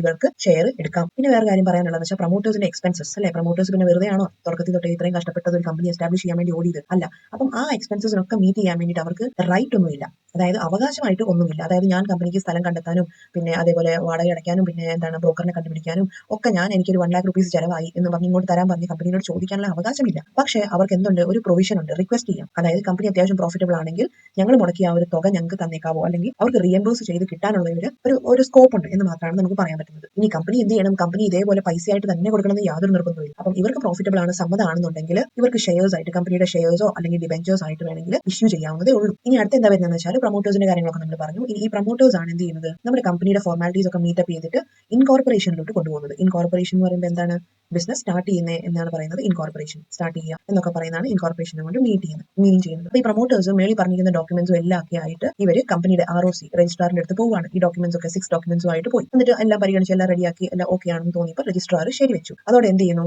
promoters can start the business. അപ്പൊ ഈ സ്റ്റാർട്ടിംഗ് ഓഫ് ദ ബിസിനസ് എന്ന് പറയുമ്പോൾ രജിസ്ട്രാർക്ക് എല്ലാം സമ്മതമാണെന്നുണ്ടെങ്കിൽ രജിസ്ട്രാർ ഒരു സർട്ടിഫിക്കറ്റ് ഇഷ്യൂ ചെയ്യും. ഓക്കെ, ആ സർട്ടിഫിക്കറ്റിന്റെ പേരാണ് സർട്ടിഫിക്കറ്റ് ഓഫ് ഇൻകോർപ്പറേഷൻ എന്ന് നമുക്ക് പറയാം. ഈ സർട്ടിഫിക്കറ്റ് കിട്ടുമ്പോഴത്തേക്കും ശരിക്കും പറഞ്ഞാൽ അതാണ് ഇപ്പം സർട്ടിഫിക്കറ്റ് കിട്ടുന്നത് 1/10 ഈ ദിവസമാണ് ഈ കമ്പനിയുടെ ഡേറ്റ് ഓഫ് ബർത്ത് ആയിട്ട് നമ്മൾ കൺസിഡർ ചെയ്യുന്നത്. നമുക്ക് എല്ലാവർക്കും ഡേറ്റ് ഓഫ് ബർത്ത് ഒക്കെ ഉണ്ട് അല്ലെ. അപ്പം ഈ കമ്പനിയുടെ ഡേറ്റ് ഓഫ് ബർത്ത്, ജനനം ഉണ്ടായത് അല്ലെങ്കിൽ ഈ കമ്പനി ഉണ്ടായത് എന്നാണ് ഈ ഡേറ്റിലാണ്. അതായത് നമ്മൾ എപ്പോൾ സ്ഥാപനം കണ്ടെത്തി, നമ്മൾ എപ്പോൾ ബിസിനസ് തുടങ്ങി, ഇതൊന്നും അല്ല. സർട്ടിഫിക്കറ്റ് ഓഫ് ഇൻകോർപ്പറേഷൻ എപ്പോൾ കിട്ടുന്നു അതാണ് കമ്പനിയുടെ ഡേറ്റ് ഓഫ് ബർത്ത് എന്ന് നമുക്ക് പറയാൻ പറ്റും. പിന്നെ നമുക്ക് വേറെ കാര്യം അറിയേണ്ടത് 1 November 2000 തൊട്ട് കമ്പനികൾ എന്ത് ചെയ്യും, ROCകൾ രജിസ്ട്രാർ ഓഫ് കമ്പനീസ് ഇങ്ങനെ സ്റ്റാർട്ട് ചെയ്യുന്ന കമ്പനികൾക്ക് ഒരു നമ്പർ കൂടി അലോട്ട് ചെയ്യും, ദാറ്റ് ഇസ് CIN. അപ്പൊ CIN ഒക്കെ എന്താണെന്ന് ചോദിക്കുമ്പോൾ ഇതുപോലത്തെ ഷോർട്ട് കട്ട്സ് ഒക്കെ ചോദിക്കുമ്പോൾ വായ്പൊളിച്ചിരുന്നേക്കല്ലേ, ഇതൊക്കെ ഒന്ന് ഓർത്തിരിക്കുക അല്ലെങ്കിൽ ഷോർട്ട് കട്ട്സ് എഴുതി വെക്കുക. ഇതൊക്കെ ചോദിക്കാറുള്ളതാണ്. സർട്ടിഫിക്കറ്റ് ഓഫ് ഇൻകോർപ്പറേഷൻ CIN ഇതിനു മുമ്പ് ചോദിച്ചിട്ടും ഉള്ളതാണ് പ്രീവിയസ് ഇയർ ക്വസ്റ്റൻ ആയിട്ട്. That is corporate identity number. Okay, ഓരോ കോർപ്പറേറ്റുകൾക്കും ഓരോ കോർപ്പറേറ്റുകളെ ഐഡന്റിഫൈ ചെയ്യാൻ വേണ്ടിയിട്ട് അവർക്ക് സ്വന്തമായിട്ടുള്ള യുണീക്ക് ആയിട്ടുള്ള ഒരു നമ്പർ പ്രൊവൈഡ് ചെയ്യാറുണ്ട്. അതിനെയാണ് കോർപ്പറേറ്റ് ഐഡന്റിറ്റി നമ്പർ എന്ന് വിളിക്കുക. ഇപ്പൊ നമ്മുടെ കേസിലാണെങ്കിൽ നമുക്ക് ആധാർ കാർഡ് ഉണ്ട് അല്ലെ. ആധാർ കാർഡ് എന്ന് പറയുമ്പോൾ ഒരു വ്യക്തിക്ക് ഒരു ആധാർ നമ്പർ ആയിരിക്കും ഉണ്ടാകും. ഇനി വേറൊരു വ്യക്തി എന്ന് പറയുമ്പോൾ ഇപ്പം അത് ഒരേ ഫാമിലിയിൽ ഉള്ളവരാണെങ്കിൽ പോലും അവർക്ക് ആധാർ കാർഡ് സെയിം ആവണമെന്ന് ഒന്നും നിർബന്ധമില്ല അല്ലെ. അവർക്ക് എല്ലാം ഡിഫറെന്റ് നമ്പേഴ്സ് ആയിരിക്കും ആധാർ കാർഡിന് പ്രൊവൈഡ് ചെയ്യുക. ബിക്കോസ് എന്തുകൊണ്ടാണ്, ബിക്കോസ് അതൊരു യുണീക്ക് ആയിട്ടുള്ള ഒരു ഐഡന്റിഫിക്കേഷൻ നമ്പർ ആണ്. അതേപോലെ തന്നെ ഒരു ഐഡന്റിഫിക്കേഷൻ നമ്പറാണ് കോർപ്പറേറ്റ് ഐഡന്റിറ്റി നമ്പർ ആയ CIN എന്ന് പറയുന്നത്. ഇതിന്റെ ഒപ്പം തന്നെ നമുക്ക് വേറെ കാര്യം കൂടി ഇൻട്രസ്റ്റിംഗ് ആയിട്ടുള്ള ഒരു എക്സ്ട്രാ അഡീഷണൽ കാര്യങ്ങൾ പറയാം. അതായത് DIN. CIN എന്താണെന്ന് കണ്ടു അല്ലെ. ഇനി DIN എന്താണെന്ന് ചോദിച്ചു കഴിഞ്ഞാൽ that is director identification number. അപ്പം ഇവിടെ എന്ന് വെച്ചാൽ കമ്പനി ഐഡന്റിഫൈ ചെയ്യുന്ന പോലെ തന്നെ ഓരോ ഡയറക്ടേഴ്സിന് ഓരോ നമ്പേഴ്സ് ഉണ്ട്, ഓരോ യുണീക്ക് ആയിട്ടുള്ള നമ്പേഴ്സ് ഉണ്ട്. ഇത് അലോട്ട് ചെയ്യുന്ന ആരാണ്, സെൻട്രൽ ഗവൺമെന്റ് ആണെന്ന് മനസ്സിലാക്കുക. സെൻട്രൽ ഗവൺമെന്റ് ആണ് ഇങ്ങനത്തെ ഓരോ ഡയറക്ടേഴ്സിനും അവരുടേതായ നമ്പേഴ്സ് അലോട്ട് ചെയ്ത് കൊടുക്കുന്നത്. അപ്പൊ നമ്മുടെ ഡയറക്ടർ എന്ത് ചെയ്യും, നമ്മുടെ ഒരു ഡയറക്ടർ പോയിട്ട് ഗവൺമെന്റിനോട്, അതായത് സെൻട്രൽ ഗവൺമെന്റിനോട് ഒരു പ്രത്യേക ഫീസ് ഒക്കെ അടച്ച് റിക്വസ്റ്റ് ചെയ്യും. അവർക്ക് ഡയറക്ടർ ഐഡന്റിഫിക്കേഷൻ നമ്പർ കിട്ടണം എന്ന് പറഞ്ഞിട്ട്, യുണീക്ക് ആയിട്ടുള്ള നമ്പർ കിട്ടണം എന്ന് പറഞ്ഞിട്ട് ചെയ്യുമ്പോൾ ആപ്ലിക്കേഷൻ പ്രൊസീഡ് ചെയ്യുമ്പോൾ സെൻട്രൽ ഗവൺമെന്റ് 1 month പീരീഡിൽ എന്ത് ചെയ്യും, അവർക്ക് അലോട്ട് ചെയ്ത് കൊടുക്കും. ഇനി എന്തുകൊണ്ടാണ് ഇത് അലോട്ട് ചെയ്യുന്നതെന്ന് വെച്ചാൽ നമുക്ക് പല കമ്പനീസ് അറിയാലോ. ഇപ്പൊ കമ്പനി 1 ഒരു ഡയറക്ടർ വർക്ക് ചെയ്യുന്നുണ്ടെങ്കിൽ അയാൾ രണ്ടാമത്തെ കമ്പനിയിൽ ഡയറക്ടറായിട്ട് ഇരിക്കാൻ പറ്റൂല. അത് കമ്പനീസ് ലോ പ്രകാരം പറയുന്നതാണ്. അപ്പം ഇവിടെ പറഞ്ഞു വെച്ചാൽ ഇപ്പൊ ഒരു ഡയറക്ടർക്ക് ഇപ്പം ഐഡന്റിഫിക്കേഷൻ നമ്പർ A1 എന്നാണെന്നുണ്ടെങ്കിൽ ഇതേ ഡയറക്ടർ തന്നെ ഇവിടെയും പ്രോസസ് ചെയ്ത് നമുക്ക് ഐഡന്റിഫൈ ചെയ്യാൻ പറ്റും ഇയാൾ ഇത് ഇല്ലീഗലായിട്ട് ചെയ്യുന്നുണ്ട് ഇവിടെ. അപ്പൊ അതിന് സ്ഥാനത്ത് എന്ത് ചെയ്യും, ഓരോ ഡയറക്ടർക്കും ഡിഫറെന്റ് ഐഡന്റിഫിക്കേഷൻ നമ്പർ ആയതുകൊണ്ട് നമുക്ക് ഉറപ്പുവരുത്താൻ പറ്റും. അതായത് ഒരേ ഡയറക്ടർക്ക് പല കമ്പനിയിൽ ഹോൾഡ് ഇല്ല എന്ന് നമുക്ക് ഉറപ്പുവരുത്താൻ പറ്റും. ഇനി അടുത്തൊരു കാര്യമാണ് പബ്ലിക് സബ്സ്ക്രിപ്ഷൻ. അപ്പൊ നമുക്കറിയാം നമ്മുടെ കമ്പനി ഒക്കെ ഫോം ചെയ്തു അല്ലെ, അത് റൺ ചെയ്യാൻ തുടങ്ങി. ഇനി നമുക്ക് റൺ ചെയ്യണമെന്നുണ്ടെങ്കിൽ എന്ത് വേണം, ഇനി ക്യാപിറ്റൽ. അപ്പൊ ക്യാപിറ്റൽ എന്ന് പറയുമ്പോൾ എന്നാ സിംപ്ലി പൈസ അല്ലെങ്കിൽ ഫണ്ട് വേണം അല്ലെ. അപ്പൊ ഈ ഫണ്ട് കിട്ടാൻ വേണ്ടിയിട്ട് നമ്മുടെ കമ്പനീസിന്റെ അടുത്ത് പല മാർഗ്ഗങ്ങളുണ്ട്. ദേ കൻ ഇഷ്യൂ സെക്യൂരിറ്റീസ് എന്ന് പറയുമ്പോൾ അവിടെ 2-3 ഓപ്ഷൻസ് ആണ് ഉള്ളത്. ഒന്നെങ്കിൽ അവർക്ക് ഷെയർസ് ഇഷ്യൂ ചെയ്യാം, അല്ലെങ്കിൽ ഡിബെഞ്ചേഴ്സ് ഇഷ്യൂ ചെയ്യാം. അപ്പൊ അങ്ങനെ പല ഓപ്ഷൻസും കമ്പനീസിന്റെ അടുത്ത് ഉണ്ട്. ഷെയർസ്, ഡിബെഞ്ചേഴ്സ്, അതുപോലെ കുറെ സെക്യൂരിറ്റീസ്, പല ടൈപ്പ് ഓഫ് സെക്യൂരിറ്റീസ് നമ്മൾ ഇനി വരാൻ പോകുന്ന ചാപ്റ്റേഴ്സിലൊക്കെ പഠിക്കും. അപ്പം ഇതൊക്കെ നമുക്ക് എന്ത് ചെയ്യാം, ഇഷ്യൂ ചെയ്ത് ഫണ്ട് റേസ് ചെയ്യാവുന്നതേ ഉള്ളൂ. ഇനി ഏതെങ്കിലും കമ്പനി ചുമ്മാ നമ്മളിപ്പോൾ ലോക്കൽ ABC കമ്പനി എന്ന് പറഞ്ഞ് തുടങ്ങിയിട്ട് പെട്ടെന്ന് ഞങ്ങളുടെ ഷെയർ മേടിച്ചോ, ഞങ്ങൾക്ക് പൈസ വേണം എന്നും പറഞ്ഞിട്ട് നമ്മൾ മേടിക്കുമോ, ആരെങ്കിലും വന്ന് മേടിക്കുമോ? ഷെയർ ബേസിക്കലി എന്താണ്, ഷെയർ നമ്മൾ പ്രൈവറ്റ് പാർട്ടീസിന്, ഇൻഡിവിജ്വൽസിന് കൊടുക്കുന്നു, അവർ അതിന് അതിന് പകരം ഒരു റെമ്യൂണറേഷൻ നമുക്ക് തരുന്നു. അപ്പം അങ്ങനെ ഒരു വ്യക്തിയുടെ കയ്യിൽ നിന്ന് കിട്ടി, 2 വ്യക്തിയുടെ കയ്യിൽ നിന്ന് കിട്ടി, കുറെ ആൾക്കാർ നമ്മുടെ ഷെയർസ് പർച്ചേസ് ചെയ്യുമ്പോൾ അതിനുള്ള പൈസ നമ്മുടെ കമ്പനിക്ക് കിട്ടും. അപ്പോൾ ആ പൈസ വെച്ചുകൊണ്ട് നമ്മൾ വേറെ എന്തെങ്കിലും കാര്യത്തിൽ ഇൻവെസ്റ്റ് ചെയ്യുമ്പോൾ അതിൽ നിന്ന് കിട്ടുന്ന റെമ്യൂണറേഷൻ ഉപയോഗിച്ച് നമ്മൾ നമ്മുടെ വർക്ക് ചെയ്യാനും അതേപോലെ തന്നെ ഇവർക്കുള്ള പ്രോഫിറ്റ് ഷെയർ കൊടുക്കാനും ഒക്കെ നമുക്ക് വിനിയോഗിക്കും. ഇതാണ് ബേസിക്കലി ഷെയർസും ഡിബെഞ്ചേഴ്സിന്റെ ഒക്കെ ഒരു വർക്കിംഗ് എന്ന് പറയുമ്പോൾ. ഇനി ഈ ഷെയർസ് എന്ന് പറയുന്ന സാധനം എപ്പോഴും ആൾക്കാർ എന്ത് ചെയ്തിട്ടാണ് മേടിക്കുന്നത്? ഇപ്പൊ ചുമ്മാ ഷെയർസ് കൊടുത്തിട്ട് പ്രോഫിറ്റ് തിരിച്ചു തരാത്ത കമ്പനീസ് ഒക്കെ കാണും അല്ലേ? അപ്പം അങ്ങനത്തെ ഷെയർസ് അല്ലെങ്കിൽ റിട്ടേൺസ് തിരിച്ച് കിട്ടാത്ത കമ്പനികളുടെ ഒക്കെ ഷെയർസ് ആരെങ്കിലും മേടിക്കാൻ പോകുമോ? ഇല്ല. അപ്പൊ നമുക്ക് എങ്ങനെ ഐഡന്റിഫൈ ചെയ്യാൻ പറ്റും അല്ലെ? അപ്പം അതിന് വേണ്ടിയിട്ടാണ് നമ്മൾ ഈ കമ്പനീസിനെ പറ്റി സ്റ്റഡി ചെയ്യുന്നത്. ചുമ്മാ ലോക്കൽ ആയിട്ടുള്ള കമ്പനീസിന്റെ ഷെയർസ് ആരും പർച്ചേസ് ചെയ്യാൻ പോവുകയില്ല, റിസ്ക് എടുക്കാൻ പോവുകയില്ല. അതേ സ്ഥാനത്ത് ഇപ്പൊ നമുക്ക് ABC കമ്പനി ഉണ്ട്, അതേപോലെ തന്നെ കോട്ടക് മഹീന്ദ്ര എന്ന് പറയുന്ന ഫേമസ് കമ്പനി ഉണ്ട്. ഓക്കെ, അപ്പൊ നമ്മൾ ഏതിന്റെ ഷെയർസ് ആയിരിക്കും കൂടുതൽ നന്നായിട്ട് ട്രസ്റ്റ് ചെയ്യാൻ പറ്റുന്നത്? ഇപ്പം ABC കമ്പനിയുടെ 100 രൂപ എന്ന് പറഞ്ഞിട്ട് ഓഫർ തന്നാൽ പോലും കോട്ടക്കിന്റെ 1000 കോസ്റ്റ്ലി ആണെങ്കിൽ പോലും നമുക്ക് കുറച്ചുകൂടി വിശ്വസിക്കാൻ പറ്റുന്ന ഏതായിരിക്കും? കോട്ടക് തന്നെ ആയിരിക്കും അല്ലെ? അപ്പം അതെന്താ പറയാൻ കാരണം എന്ന് വെച്ചാൽ ബിക്കോസ് ഓഫ് ഗുഡ്വില്ലിനെ പറ്റി നമുക്ക് അക്കൗണ്ടൻസി പിള്ളേരോട് പറയേണ്ട ആവശ്യമില്ലായിരിക്കും അല്ലെ? ഗുഡ്വിൽ എന്ന് പറയുമ്പോൾ അറിയാം സൽപ്പേര്. അപ്പൊ ഏത് കമ്പനിയാണ് കുറച്ചുകൂടി പോപ്പുലർ ആയിട്ട് നമുക്ക് അറിയപ്പെടുന്നത് അവരെയായിരിക്കും നമ്മൾ കുറച്ചുകൂടി ട്രസ്റ്റ് ചെയ്യാൻ ഉദ്ദേശിക്കുന്നത്. അപ്പം ചില കമ്പനീസ് എന്ത് ചെയ്യും? ചില കമ്പനീസ് ജെന്യൂൻ ആയിട്ടുള്ള കമ്പനീസ് ആണെന്നുണ്ടെങ്കിൽ അവർ അവരുടെ പ്രോസ്പെക്ടസ് ഇഷ്യൂ ചെയ്യും. അപ്പൊ നമ്മൾ ഓൾറെഡി പറഞ്ഞായിരുന്നു അല്ലെ, പ്രോസ്പെക്ടസ് എന്ന് പറയുമ്പോൾ കമ്പനിയുടെ ഒരു ഇൻവിറ്റേഷൻ ലെറ്റർ ആണ്. അപ്പൊ കമ്പനി ഇൻവിറ്റേഷൻ ലെറ്റർ പോലെ ഇറക്കണം. അതായത് ഞങ്ങൾ പുതിയൊരു കമ്പനി സ്റ്റാർട്ട് ചെയ്യുവാണ്, അവരുടെ എന്തൊക്കെയാണ് ഷെയർ ഹോൾഡിംഗ്സ് ഇങ്ങനെയൊക്കെയാണ്, ലൈബിലിറ്റീസ് ഇങ്ങനെയൊക്കെയാണ്, ഡയറക്ടേഴ്സ് ഇവരൊക്കെയാണ് എന്നൊക്കെ പറഞ്ഞ് ഡീറ്റെയിൽ ആയിട്ട് അവർ ഒരു പ്രോസ്പെക്ടസ് ഇറക്കും. അപ്പൊ ആ പ്രോസ്പെക്ടസ് കണ്ടിട്ട് നമുക്ക് ഓക്കെ ആണ്, കംഫർട്ടബിൾ ആണെന്ന് തോന്നുകയാണെങ്കിൽ നമ്മൾ ഈ കമ്പനിയുടെ ഷെയർസ് മേടിക്കും. അങ്ങനത്തെ കുറച്ച് പ്രൊസീജിയർ ആണ് ഇനി പറയാൻ പോകുന്നത്. എങ്ങനെ നമുക്ക് ക്യാപിറ്റൽ ഓഫർ ചെയ്യാം, അല്ലെങ്കിൽ നമുക്ക് പബ്ലിക്കിന്റെ അടുത്ത് എങ്ങനെ ക്യാപിറ്റൽ മേടിച്ചെടുക്കാം, ഫണ്ട് എങ്ങനെ റേസ് ചെയ്യാം, ഇതൊക്കെ. അപ്പൊ ഏറ്റവും ആദ്യത്തെ പോയിന്റ് ആണ് സെബിയുടെ അപ്രൂവൽ. അപ്പൊ ആരാണ് ഇപ്പൊ സെബി? സെബി എന്ന് പറയുമ്പോൾ securities and exchange board of India. Securities and exchange board of India. അപ്പൊ സെബി ആണ് എസ്റ്റാബ്ലിഷ് ആയത് 1991 ശ്രദ്ധിക്കുക. വലിയ ഡീറ്റെയിൽ ആയിട്ട് നിങ്ങൾക്ക് ഇതിൽ പഠിക്കാനില്ലായിരിക്കും. കുറച്ചൊരു വലിയ ക്ലാസ്സിലെ ഗ്രാജുവേഷനൊക്കെ പോകുമ്പോൾ ഇതിനെപ്പറ്റി ഡീറ്റെയിൽ ആയിട്ട് നമ്മൾ കാണും. അപ്പൊ securities and exchange board of India ആണ് the whole sole regulator of securities in India. നമ്മുടെ ഇന്ത്യയിൽ സെക്യൂരിറ്റീസുമായിട്ട് എന്തൊക്കെ കാര്യങ്ങളുണ്ടോ അതിന്റെ എല്ലാ റെഗുലേറ്ററി അതോറിറ്റി എന്ന് പറയുമ്പോൾ സെബി ആണ് എന്ന് ഓർക്കുക. അപ്പം ഏതെങ്കിലും ഒരു കമ്പനി ചുമ്മാതെ വെറുതെ അങ്ങോട്ട് ഇൻവെസ്റ്ററിനെ പിടിക്കാൻ വേണ്ടിയിട്ട് കുറെ ഫ്രോഡ് ആയിട്ടുള്ള രീതിയിൽ ഒരു കാര്യം ചെയ്യാൻ പറ്റിയില്ല, ബ്രോഷർ അല്ലെങ്കിൽ നമ്മുടെ പ്രോസ്പെക്ടസ് ഇറക്കാൻ പറ്റിയില്ല. അപ്പൊ അതിനുവേണ്ടി എന്ത് വേണം? കമ്പനിയുടെ പ്രോസ്പെക്ടസ് അല്ലെങ്കിൽ ഈ പറയുന്ന ഡീറ്റെയിൽസ് എല്ലാം സെബിയുടെ അപ്രൂവൽ കിട്ടിയാൽ മാത്രമാണ് നമുക്ക് ക്യാരി ഫോർവേഡ് ചെയ്യാൻ പറ്റുന്നത്. അല്ലെങ്കിൽ ഏതെങ്കിലും രീതിയിൽ നമുക്ക് ഫണ്ട് റേസ് ചെയ്താൽ പോരെ എന്ന് ചോദിച്ചു കഴിഞ്ഞാൽ അല്ല. സെബി അപ്രൂവ് ചെയ്തിരിക്കുന്ന രീതിയിൽ ഇൻവെസ്റ്റേഴ്സിനെ പ്രൊട്ടക്ട് ചെയ്തുകൊണ്ട് മാത്രമായിരിക്കണം ഏതെങ്കിലും കമ്പനി ഫണ്ട് റേസ് ചെയ്യാൻ പാടുള്ളൂ. ഇനി രണ്ടാമത്തെ കാര്യമാണ് ഫൈലിംഗ് ഓഫ് പ്രോസ്പെക്ടസ്. അപ്പൊ നമ്മൾ ഓൾറെഡി പറഞ്ഞു അല്ലേ, പ്രോസ്പെക്ടസ് എന്താ നമ്മൾ കണ്ടു. ഈ പ്രോസ്പെക്ടസ് എന്ന് പറയുമ്പോൾ എന്ത് വേണം? നമ്മുടെ രജിസ്ട്രാർ ഓഫ് കമ്പനീസിന് മുന്നിലായിട്ട് ഹാജരാക്കണം. അതായത് നമ്മുടെ പ്രോസ്പെക്ടസിൽ ഉദ്ദേശിക്കുന്ന കാര്യങ്ങൾ എന്തൊക്കെയാണ്, നമ്മുടെ കമ്പനിയുടെ ഫണ്ട് റേസ് ചെയ്യാനുള്ള മാർഗ്ഗങ്ങൾ ഷെയർസ് വഴിയാണ്, പിന്നെ അതിനൊക്കെ ഡീറ്റെയിൽ ആയിട്ട് ഷെയർസിന്റെ പ്രൈസ് ഉൾപ്പെടെ എല്ലാം വളരെ ഡീറ്റെയിൽ ആയിട്ട് കാണിച്ചിരിക്കണം. അത് ROC അപ്രൂവ് ചെയ്താൽ മാത്രമാണ് നമുക്ക് പ്രൊസീഡ് ചെയ്യാൻ സാധിക്കുന്നത്. ഇനി മൂന്നാമതാണ് appointment of bankers, brokers and underwriters. ഇനി നമുക്കറിയാം ഒരു കമ്പനി പ്രവർത്തിക്കണം എന്നുണ്ടെങ്കിൽ സ്വാഭാവികമായിട്ടും അവർക്ക് കമ്പനിയും നേരെ ഇൻവെസ്റ്റേഴ്സും എന്നുള്ളതല്ല, ഇവ തമ്മിലുള്ള ഫിനാൻഷ്യൽ ട്രാൻസാക്ഷൻസ് ഒക്കെ ഡീൽ ചെയ്യാൻ വേണ്ടിയിട്ട് നമുക്ക് ചില ഇന്റർമീഡിയറീസിന്റെ ആവശ്യമുണ്ട്. Like bankers, brokers, under writers etcetera. അപ്പം ഇവരെയൊക്കെ പ്രോപ്പർ ആയിട്ടുള്ള ആൾക്കാരെ കണ്ടെത്തുക, ആൾക്കാർ മാത്രമല്ല സ്ഥാപനങ്ങളെ കണ്ടെത്തുക എന്നുള്ളതും ഒരു tedious ടാസ്ക് തന്നെയാണ്. അപ്പം ബേസിക്കലി നമുക്കറിയാം ബാങ്കേഴ്സ് അറിയാം അല്ലെ, നമുക്ക് ഏത് ബാങ്ക് വേണോ, SBI വേണോ, കാനറ ബാങ്ക് വേണോ, ബിക്കോസ് എല്ലാ ബാങ്കുകളുടെയും റൂൾസ് ആൻഡ് പോളിസീസ് വ്യത്യാസമാണ്. അപ്പൊ അത് നമുക്ക് ഏതാ ചെയ്യുന്നതെന്ന് വെച്ചാൽ അത് നമ്മൾ സെലക്ട് ചെയ്യാം. പിന്നെ ബ്രോക്കേഴ്സ് എന്ന് പറയുമ്പോൾ അറിയാലോ എന്തിനു വേണ്ടിയിട്ടാണ് ബ്രോക്കേഴ്സ്? നമ്മൾ എന്തെങ്കിലുമൊക്കെ ആവശ്യങ്ങൾക്ക് വേണ്ടിയിട്ട് ഒരു ഇന്റർമീഡിയറ്റ് ഒരു ഏജൻസി ആയിട്ടുള്ള വർക്ക് ചെയ്യാനാണ് ബ്രോക്കേഴ്സ്. അപ്പൊ അവരെ നമുക്ക് ആവശ്യമുണ്ട്. ഈ what is അണ്ടർ റൈറ്റേഴ്സ് എന്ന് പറയുമ്പോഴത്തേക്കും നമ്മുടെ ഷെയർസ് പബ്ലിക്കിന് സബ്സ്ക്രൈബ് ചെയ്ത് നമ്മൾ ഓഫർ ചെയ്യുമ്പോഴത്തേക്കും അതിൽ ചിലതൊക്കെ എന്ത് ചെയ്യും, അത് വിൽക്കാണ്ട് പോകും, അല്ലെങ്കിൽ എന്താണ് നോട്ട് സബ്സ്ക്രൈബ്ഡ് എന്നൊക്കെ പറയും. പബ്ലിക് അത് സബ്സ്ക്രൈബ് ചെയ്യാതെ കിടക്കുന്ന ഷെയർസിനെ ഈ അണ്ടർ റൈറ്റേഴ്സ് മേടിച്ചെടുക്കും. ഒരു പെർട്ടിക്കുലർ കമ്മീഷന്റെ ഹെൽപ്പോടെ അണ്ടർ റൈറ്റേഴ്സ് അതിനെ പർച്ചേസ് ചെയ്യും. അപ്പൊ അതിനാണ് ബേസിക്കലി അണ്ടർ റൈറ്റേഴ്സിനെ നമ്മൾ വെക്കുന്നത്, അലോട്ട് ചെയ്യുന്നത്. ഇനി വേറെ കാര്യം എന്ന് വെച്ചാലാണ് മിനിമം സബ്സ്ക്രിപ്ഷൻ. നാലാമത്തെ പോയിന്റ് ആണ് മിനിമം സബ്സ്ക്രിപ്ഷൻ. മിനിമം സബ്സ്ക്രിപ്ഷൻ എന്ന് വെച്ചാൽ ഇതാണ്, നമ്മൾ ഇപ്പം ചില സാധനങ്ങളൊക്കെ നമ്മൾ പർച്ചേസ് ചെയ്യുമ്പോൾ ആമസോൺ അല്ലെങ്കിൽ പറഞ്ഞ ഈ ഓൺലൈൻ സൈറ്റിൽ നിന്ന് പർച്ചേസ് ചെയ്യുമ്പോൾ റേറ്റ് കുറഞ്ഞ ഐറ്റംസ് ഒക്കെ ആണെങ്കിൽ അവർക്കറിയാം മിനിമം ക്വാണ്ടിറ്റി എന്ന് പറയും അല്ലെ. അതായത് നമ്മൾ ഒരു ഇപ്പം ഫോർ എക്സാമ്പിൾ ഒരു എന്താ പറയുക, നമുക്ക് ഒരു പാക്കറ്റ് ചിപ്സ്, ഓക്കെ, ഒരു പാക്കറ്റ് ചിപ്സ് മേടിക്കാൻ ഹാർഡ്ലി പോയാൽ 30-50 രൂപയായിരിക്കും ഉണ്ടാവുന്നത്. അപ്പൊ അതിന് വേണ്ടിയിട്ട് ആമസോൺകാരൻ അതിനെ പാക്ക് ചെയ്ത് ഒരു ഡെലിവറി അസോസിയേറ്റിനെ കൊടുത്തു വിട്ട് നമ്മുടെ വീട്ടിൽ എത്തിക്കുമ്പോഴത്തേക്കും അവർക്ക് 50 രൂപ എന്നുള്ളത് വളരെ നഷ്ടമാണ് അല്ലെ. അപ്പൊ അതിനുവേണ്ടി ഇവരെന്ത് ചെയ്യും, ഒരു മിനിമം ക്രൈറ്റീരിയ വെക്കും. അതായത് ഇങ്ങനെ ചെറിയ ഐറ്റംസ് ആണെങ്കിൽ മിനിമം 4 എണ്ണെങ്കിലും മേടിക്കണം അല്ലെ, എന്നാൽ മാത്രമേ അവർക്ക് മുതലാവുള്ളൂ. ചെറുതായിട്ടെങ്കിലും അറ്റ്ലീസ്റ്റ് അല്ലെങ്കിൽ 2 എണ്ണെങ്കിലും മേടിക്കണം. അപ്പൊ അങ്ങനെ ഓരോ ക്രൈറ്റീരിയ വെക്കും. ഫൈൻ. അപ്പൊ നമ്മുടെ കമ്പനീസിന്റെ കാര്യത്തിലാണ് ഇവിടെ നമ്മൾ ചിപ്സും പറയുമോ അല്ല വിൽക്കുന്നത്. അവിടെ എന്താണ് നമ്മളിവിടെ വിൽക്കുന്നത്? ഷെയർസും ഡിബെഞ്ചേഴ്സും ഒക്കെ ആയതുകൊണ്ട് മിനിമം സബ്സ്ക്രിപ്ഷൻ അവർ ഓഫർ ചെയ്യും. അതായത് മിനിമം ഇത്രയെങ്കിലും അവർ അലോട്ട് ചെയ്തിരിക്കണം, അല്ലെങ്കിൽ ഇത്രയെങ്കിലും ആപ്ലിക്കേഷൻസ് റിസീവ് ചെയ്തിരിക്കണം എന്നൊക്കെ നമ്മൾ പറയും. ഇത്രയെങ്കിലും ഷെയർസ് സബ്സ്ക്രൈബ് ചെയ്തിരിക്കണം എന്നൊക്കെ ഒരു മിനിമം സബ്സ്ക്രിപ്ഷൻ ലിമിറ്റ് കമ്പനീസ് വെക്കും. അപ്പൊ സാധാരണഗതിയിൽ നമ്മൾ പറഞ്ഞു വെച്ചാൽ ഒരു പെർട്ടിക്കുലർ ഒരു എമൗണ്ട് ഓഫ് ഇത്രയൊരു ടോട്ടൽ എമൗണ്ട് ആണെന്ന് വെച്ചു, ഒരു കമ്പനി കൊടുക്കുന്ന ഷെയർസ് ഇത്രയും ടോട്ടൽ ആണെന്നുണ്ടെങ്കിൽ അതിന്റെ 90% ഇതാണ് നമ്മൾ ഇഷ്യൂ ചെയ്തിരിക്കുന്ന ടോട്ടൽ. ഓക്കെ, നമ്മൾ ടോട്ടൽ ഇഷ്യൂ ചെയ്തിരിക്കുന്ന ഷെയർസ് ആണ്. അപ്പൊ അതിന്റെ 90% നമ്മൾ എന്ത് ചെയ്യണം എന്ന് പറയുന്നത്? പറയുന്നത് മിനിമം സബ്സ്ക്രിപ്ഷൻ ആയിട്ട് വെക്കാൻ പറ്റും എന്നാണ് പറയുന്നത്. അതായത് നമ്മൾ സബ്സ്ക്രൈബ് ചെയ്തതിന്റെ 90% നമുക്ക് എങ്കിലും കിട്ടണം എന്നാണ് പറയുന്നത്. ഇനി അടുത്തായിട്ടാണ് ആപ്ലിക്കേഷൻ ടു സ്റ്റോക്ക് എക്സ്ചേഞ്ചസ്. അപ്പൊ നമുക്കറിയാം, നമ്മൾ ഓൾറെഡി പഠിച്ചിട്ടുണ്ട്, നമ്മൾ ഓൾറെഡി കേട്ടിട്ടുണ്ട് സ്റ്റോക്ക് എക്സ്ചേഞ്ച് എന്ന് പറയുമ്പോൾ എന്താണ് അല്ലെ. നമ്മുടെ നാട്ടിൽ കുറെ സ്റ്റോക്ക് എക്സ്ചേഞ്ചസ് ഉണ്ട്. ബട്ട് സ്റ്റിൽ നമ്മൾ മെയിൻ ആയിട്ട് പറയുന്നത് NSE BSE ആണ്.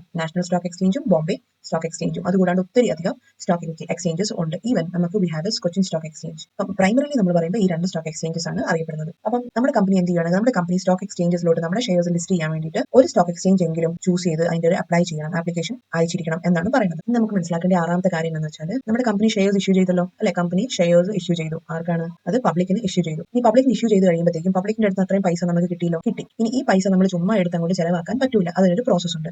ആപ്ലിക്കേഷൻ കിട്ടി, നമുക്ക് ഈ പൈസ കിട്ടി കഴിയുമ്പോഴത്തേക്കും അത് കഴിഞ്ഞിട്ട് അടുത്തൊരു പ്രോസസ്സാണ് അലോട്ട്മെന്റ്. ഇനി അലോട്ട്മെന്റ് എന്ന് പറഞ്ഞ പ്രോസസ്സും കൂടി കഴിഞ്ഞാൽ മാത്രമാണ് കമ്പനിക്ക് ഈ ഒരു പൈസ ഇവർക്ക് ഉപയോഗിക്കാൻ പറ്റുന്നത്. ഇപ്പോൾ ഫോർ എക്സാമ്പിൾ ഇതൊരു പ്രോസസ് എന്ന് പറയുമ്പോഴത്തേക്കും നമുക്ക് ഡീറ്റെയിൽ ആയിട്ട് അടുത്ത് പഠിക്കാം. അക്കൗണ്ടൻസിയിലും പഠിക്കുന്നുണ്ട് നിങ്ങൾ, അടുത്ത ഒരു സെഷനിലും പഠിക്കും. അതായത് ഇതിന്റെ എക്സാമ്പിൾ പറഞ്ഞാൽ, നമുക്കിപ്പോൾ ഒരു ഷെയറിന് 10 രൂപയാണെങ്കിൽ കമ്പനി 10 രൂപ അതേപടി മേടിക്കുകയില്ല. പിന്നെ 10 രൂപ എന്ന് പറയുമ്പോൾ 10 രൂപയും കൊണ്ട് നമ്മൾ പോയി ഒരു മഞ്ച് മേടിച്ചിട്ട് കഴിച്ചിട്ട് പോരുന്ന പോലെ 10 രൂപയ്ക്ക് ഒരു ഷെയർ മേടിച്ചുകൊണ്ട് ആരും പർച്ചേസ് ചെയ്യില്ല. ഒരു ഷെയർ ഹോൾഡർ പർച്ചേസ് ചെയ്യുവാണ് ഇപ്പോൾ 10 രൂപയ്ക്കാണെന്നുണ്ടെങ്കിൽ ചിലപ്പോൾ ഇയാൾ ഒരു 1000 എണ്ണായിരിക്കും പർച്ചേസ് ചെയ്യുന്നത്. അതുപോലും കുറവാണ്. ഓക്കെ, ഒരു 10,000 ഒക്കെ ആയിരിക്കും പർച്ചേസ് ചെയ്യുന്നത്. 10 രൂപയുടെ ഷെയർ എന്ന് പറയുമ്പോൾ തീർത്തും ചീപ്പാണ് അല്ലേ. അപ്പോൾ ചിലപ്പോൾ ഒരു 10,000 ഷെയർസ് ഒക്കെ ആയിരിക്കും ഇയാൾ പർച്ചേസ് ചെയ്യുന്നത്. അപ്പോൾ എത്ര വാല്യൂടെയാണ്? 10,000 into 10, 1 lakh rupeesന്റെ ആണ് ഷെയർസ് പർച്ചേസ് ചെയ്യുന്നത് കേട്ടോ. 10 രൂപയുടെ ഷെയർ എന്ന് പറയുമ്പോൾ അത് ഒരെണ്ണത്തിനാണെന്ന് മനസ്സിലാക്കുക. ഇനി 10 രൂപ നേരിട്ട് അങ്ങോട്ട് കളക്ട് ചെയ്യുകയില്ല. അതായത് 1 lakh rupees നേരിട്ട് ഇങ്ങോട്ട് തന്നേരെന്ന് പറഞ്ഞിട്ട് മേടിക്കുകയില്ല. 10 രൂപേനെ ഡിവൈഡ് ചെയ്യും നമ്മൾ. ആപ്ലിക്കേഷൻ മണി ആയിട്ട് ഒരു 2 രൂപ, പിന്നെ അലോട്ട്മെന്റ് മണി ആയിട്ട് ഒരു 3 രൂപ, പിന്നെ കോൾ മണി എന്നും പറഞ്ഞിട്ട് ഒരു 3 രൂപ. അപ്പം ഇതുപോലെയാണ് സെപ്പറേറ്റ് ആയിട്ട് മേടിക്കുന്നത്. അപ്പോൾ ഇവിടെ കണ്ടില്ലേ, നമുക്ക് കാണാൻ പറ്റുന്നുണ്ട് memorandum of association of A കമ്പനിയുടെ ഒരു ഫോർമാറ്റ് കൊടുത്തിട്ടുണ്ട്. അപ്പോൾ ഇതിന്റെ അകത്ത് നോക്കി അറിയാൻ പറ്റും, നമ്മളിപ്പോൾ പഠിച്ച എല്ലാ കാര്യങ്ങളും കൊടുത്തിട്ടുണ്ട്. Name of the company, registered office of the company, ഇങ്ങനെ എല്ലാ ക്ലോസുകളും നമുക്ക് കാണാൻ പറ്റും ക്ലിയർ ആയിട്ട്. പിന്നെ താഴെ കുറച്ച് സൈൻ ഒക്കെ ചെയ്യാനുള്ള, സിഗ്നേറ്ററീസിന്റെ സൈൻ ഒക്കെ മേടിക്കാനുള്ള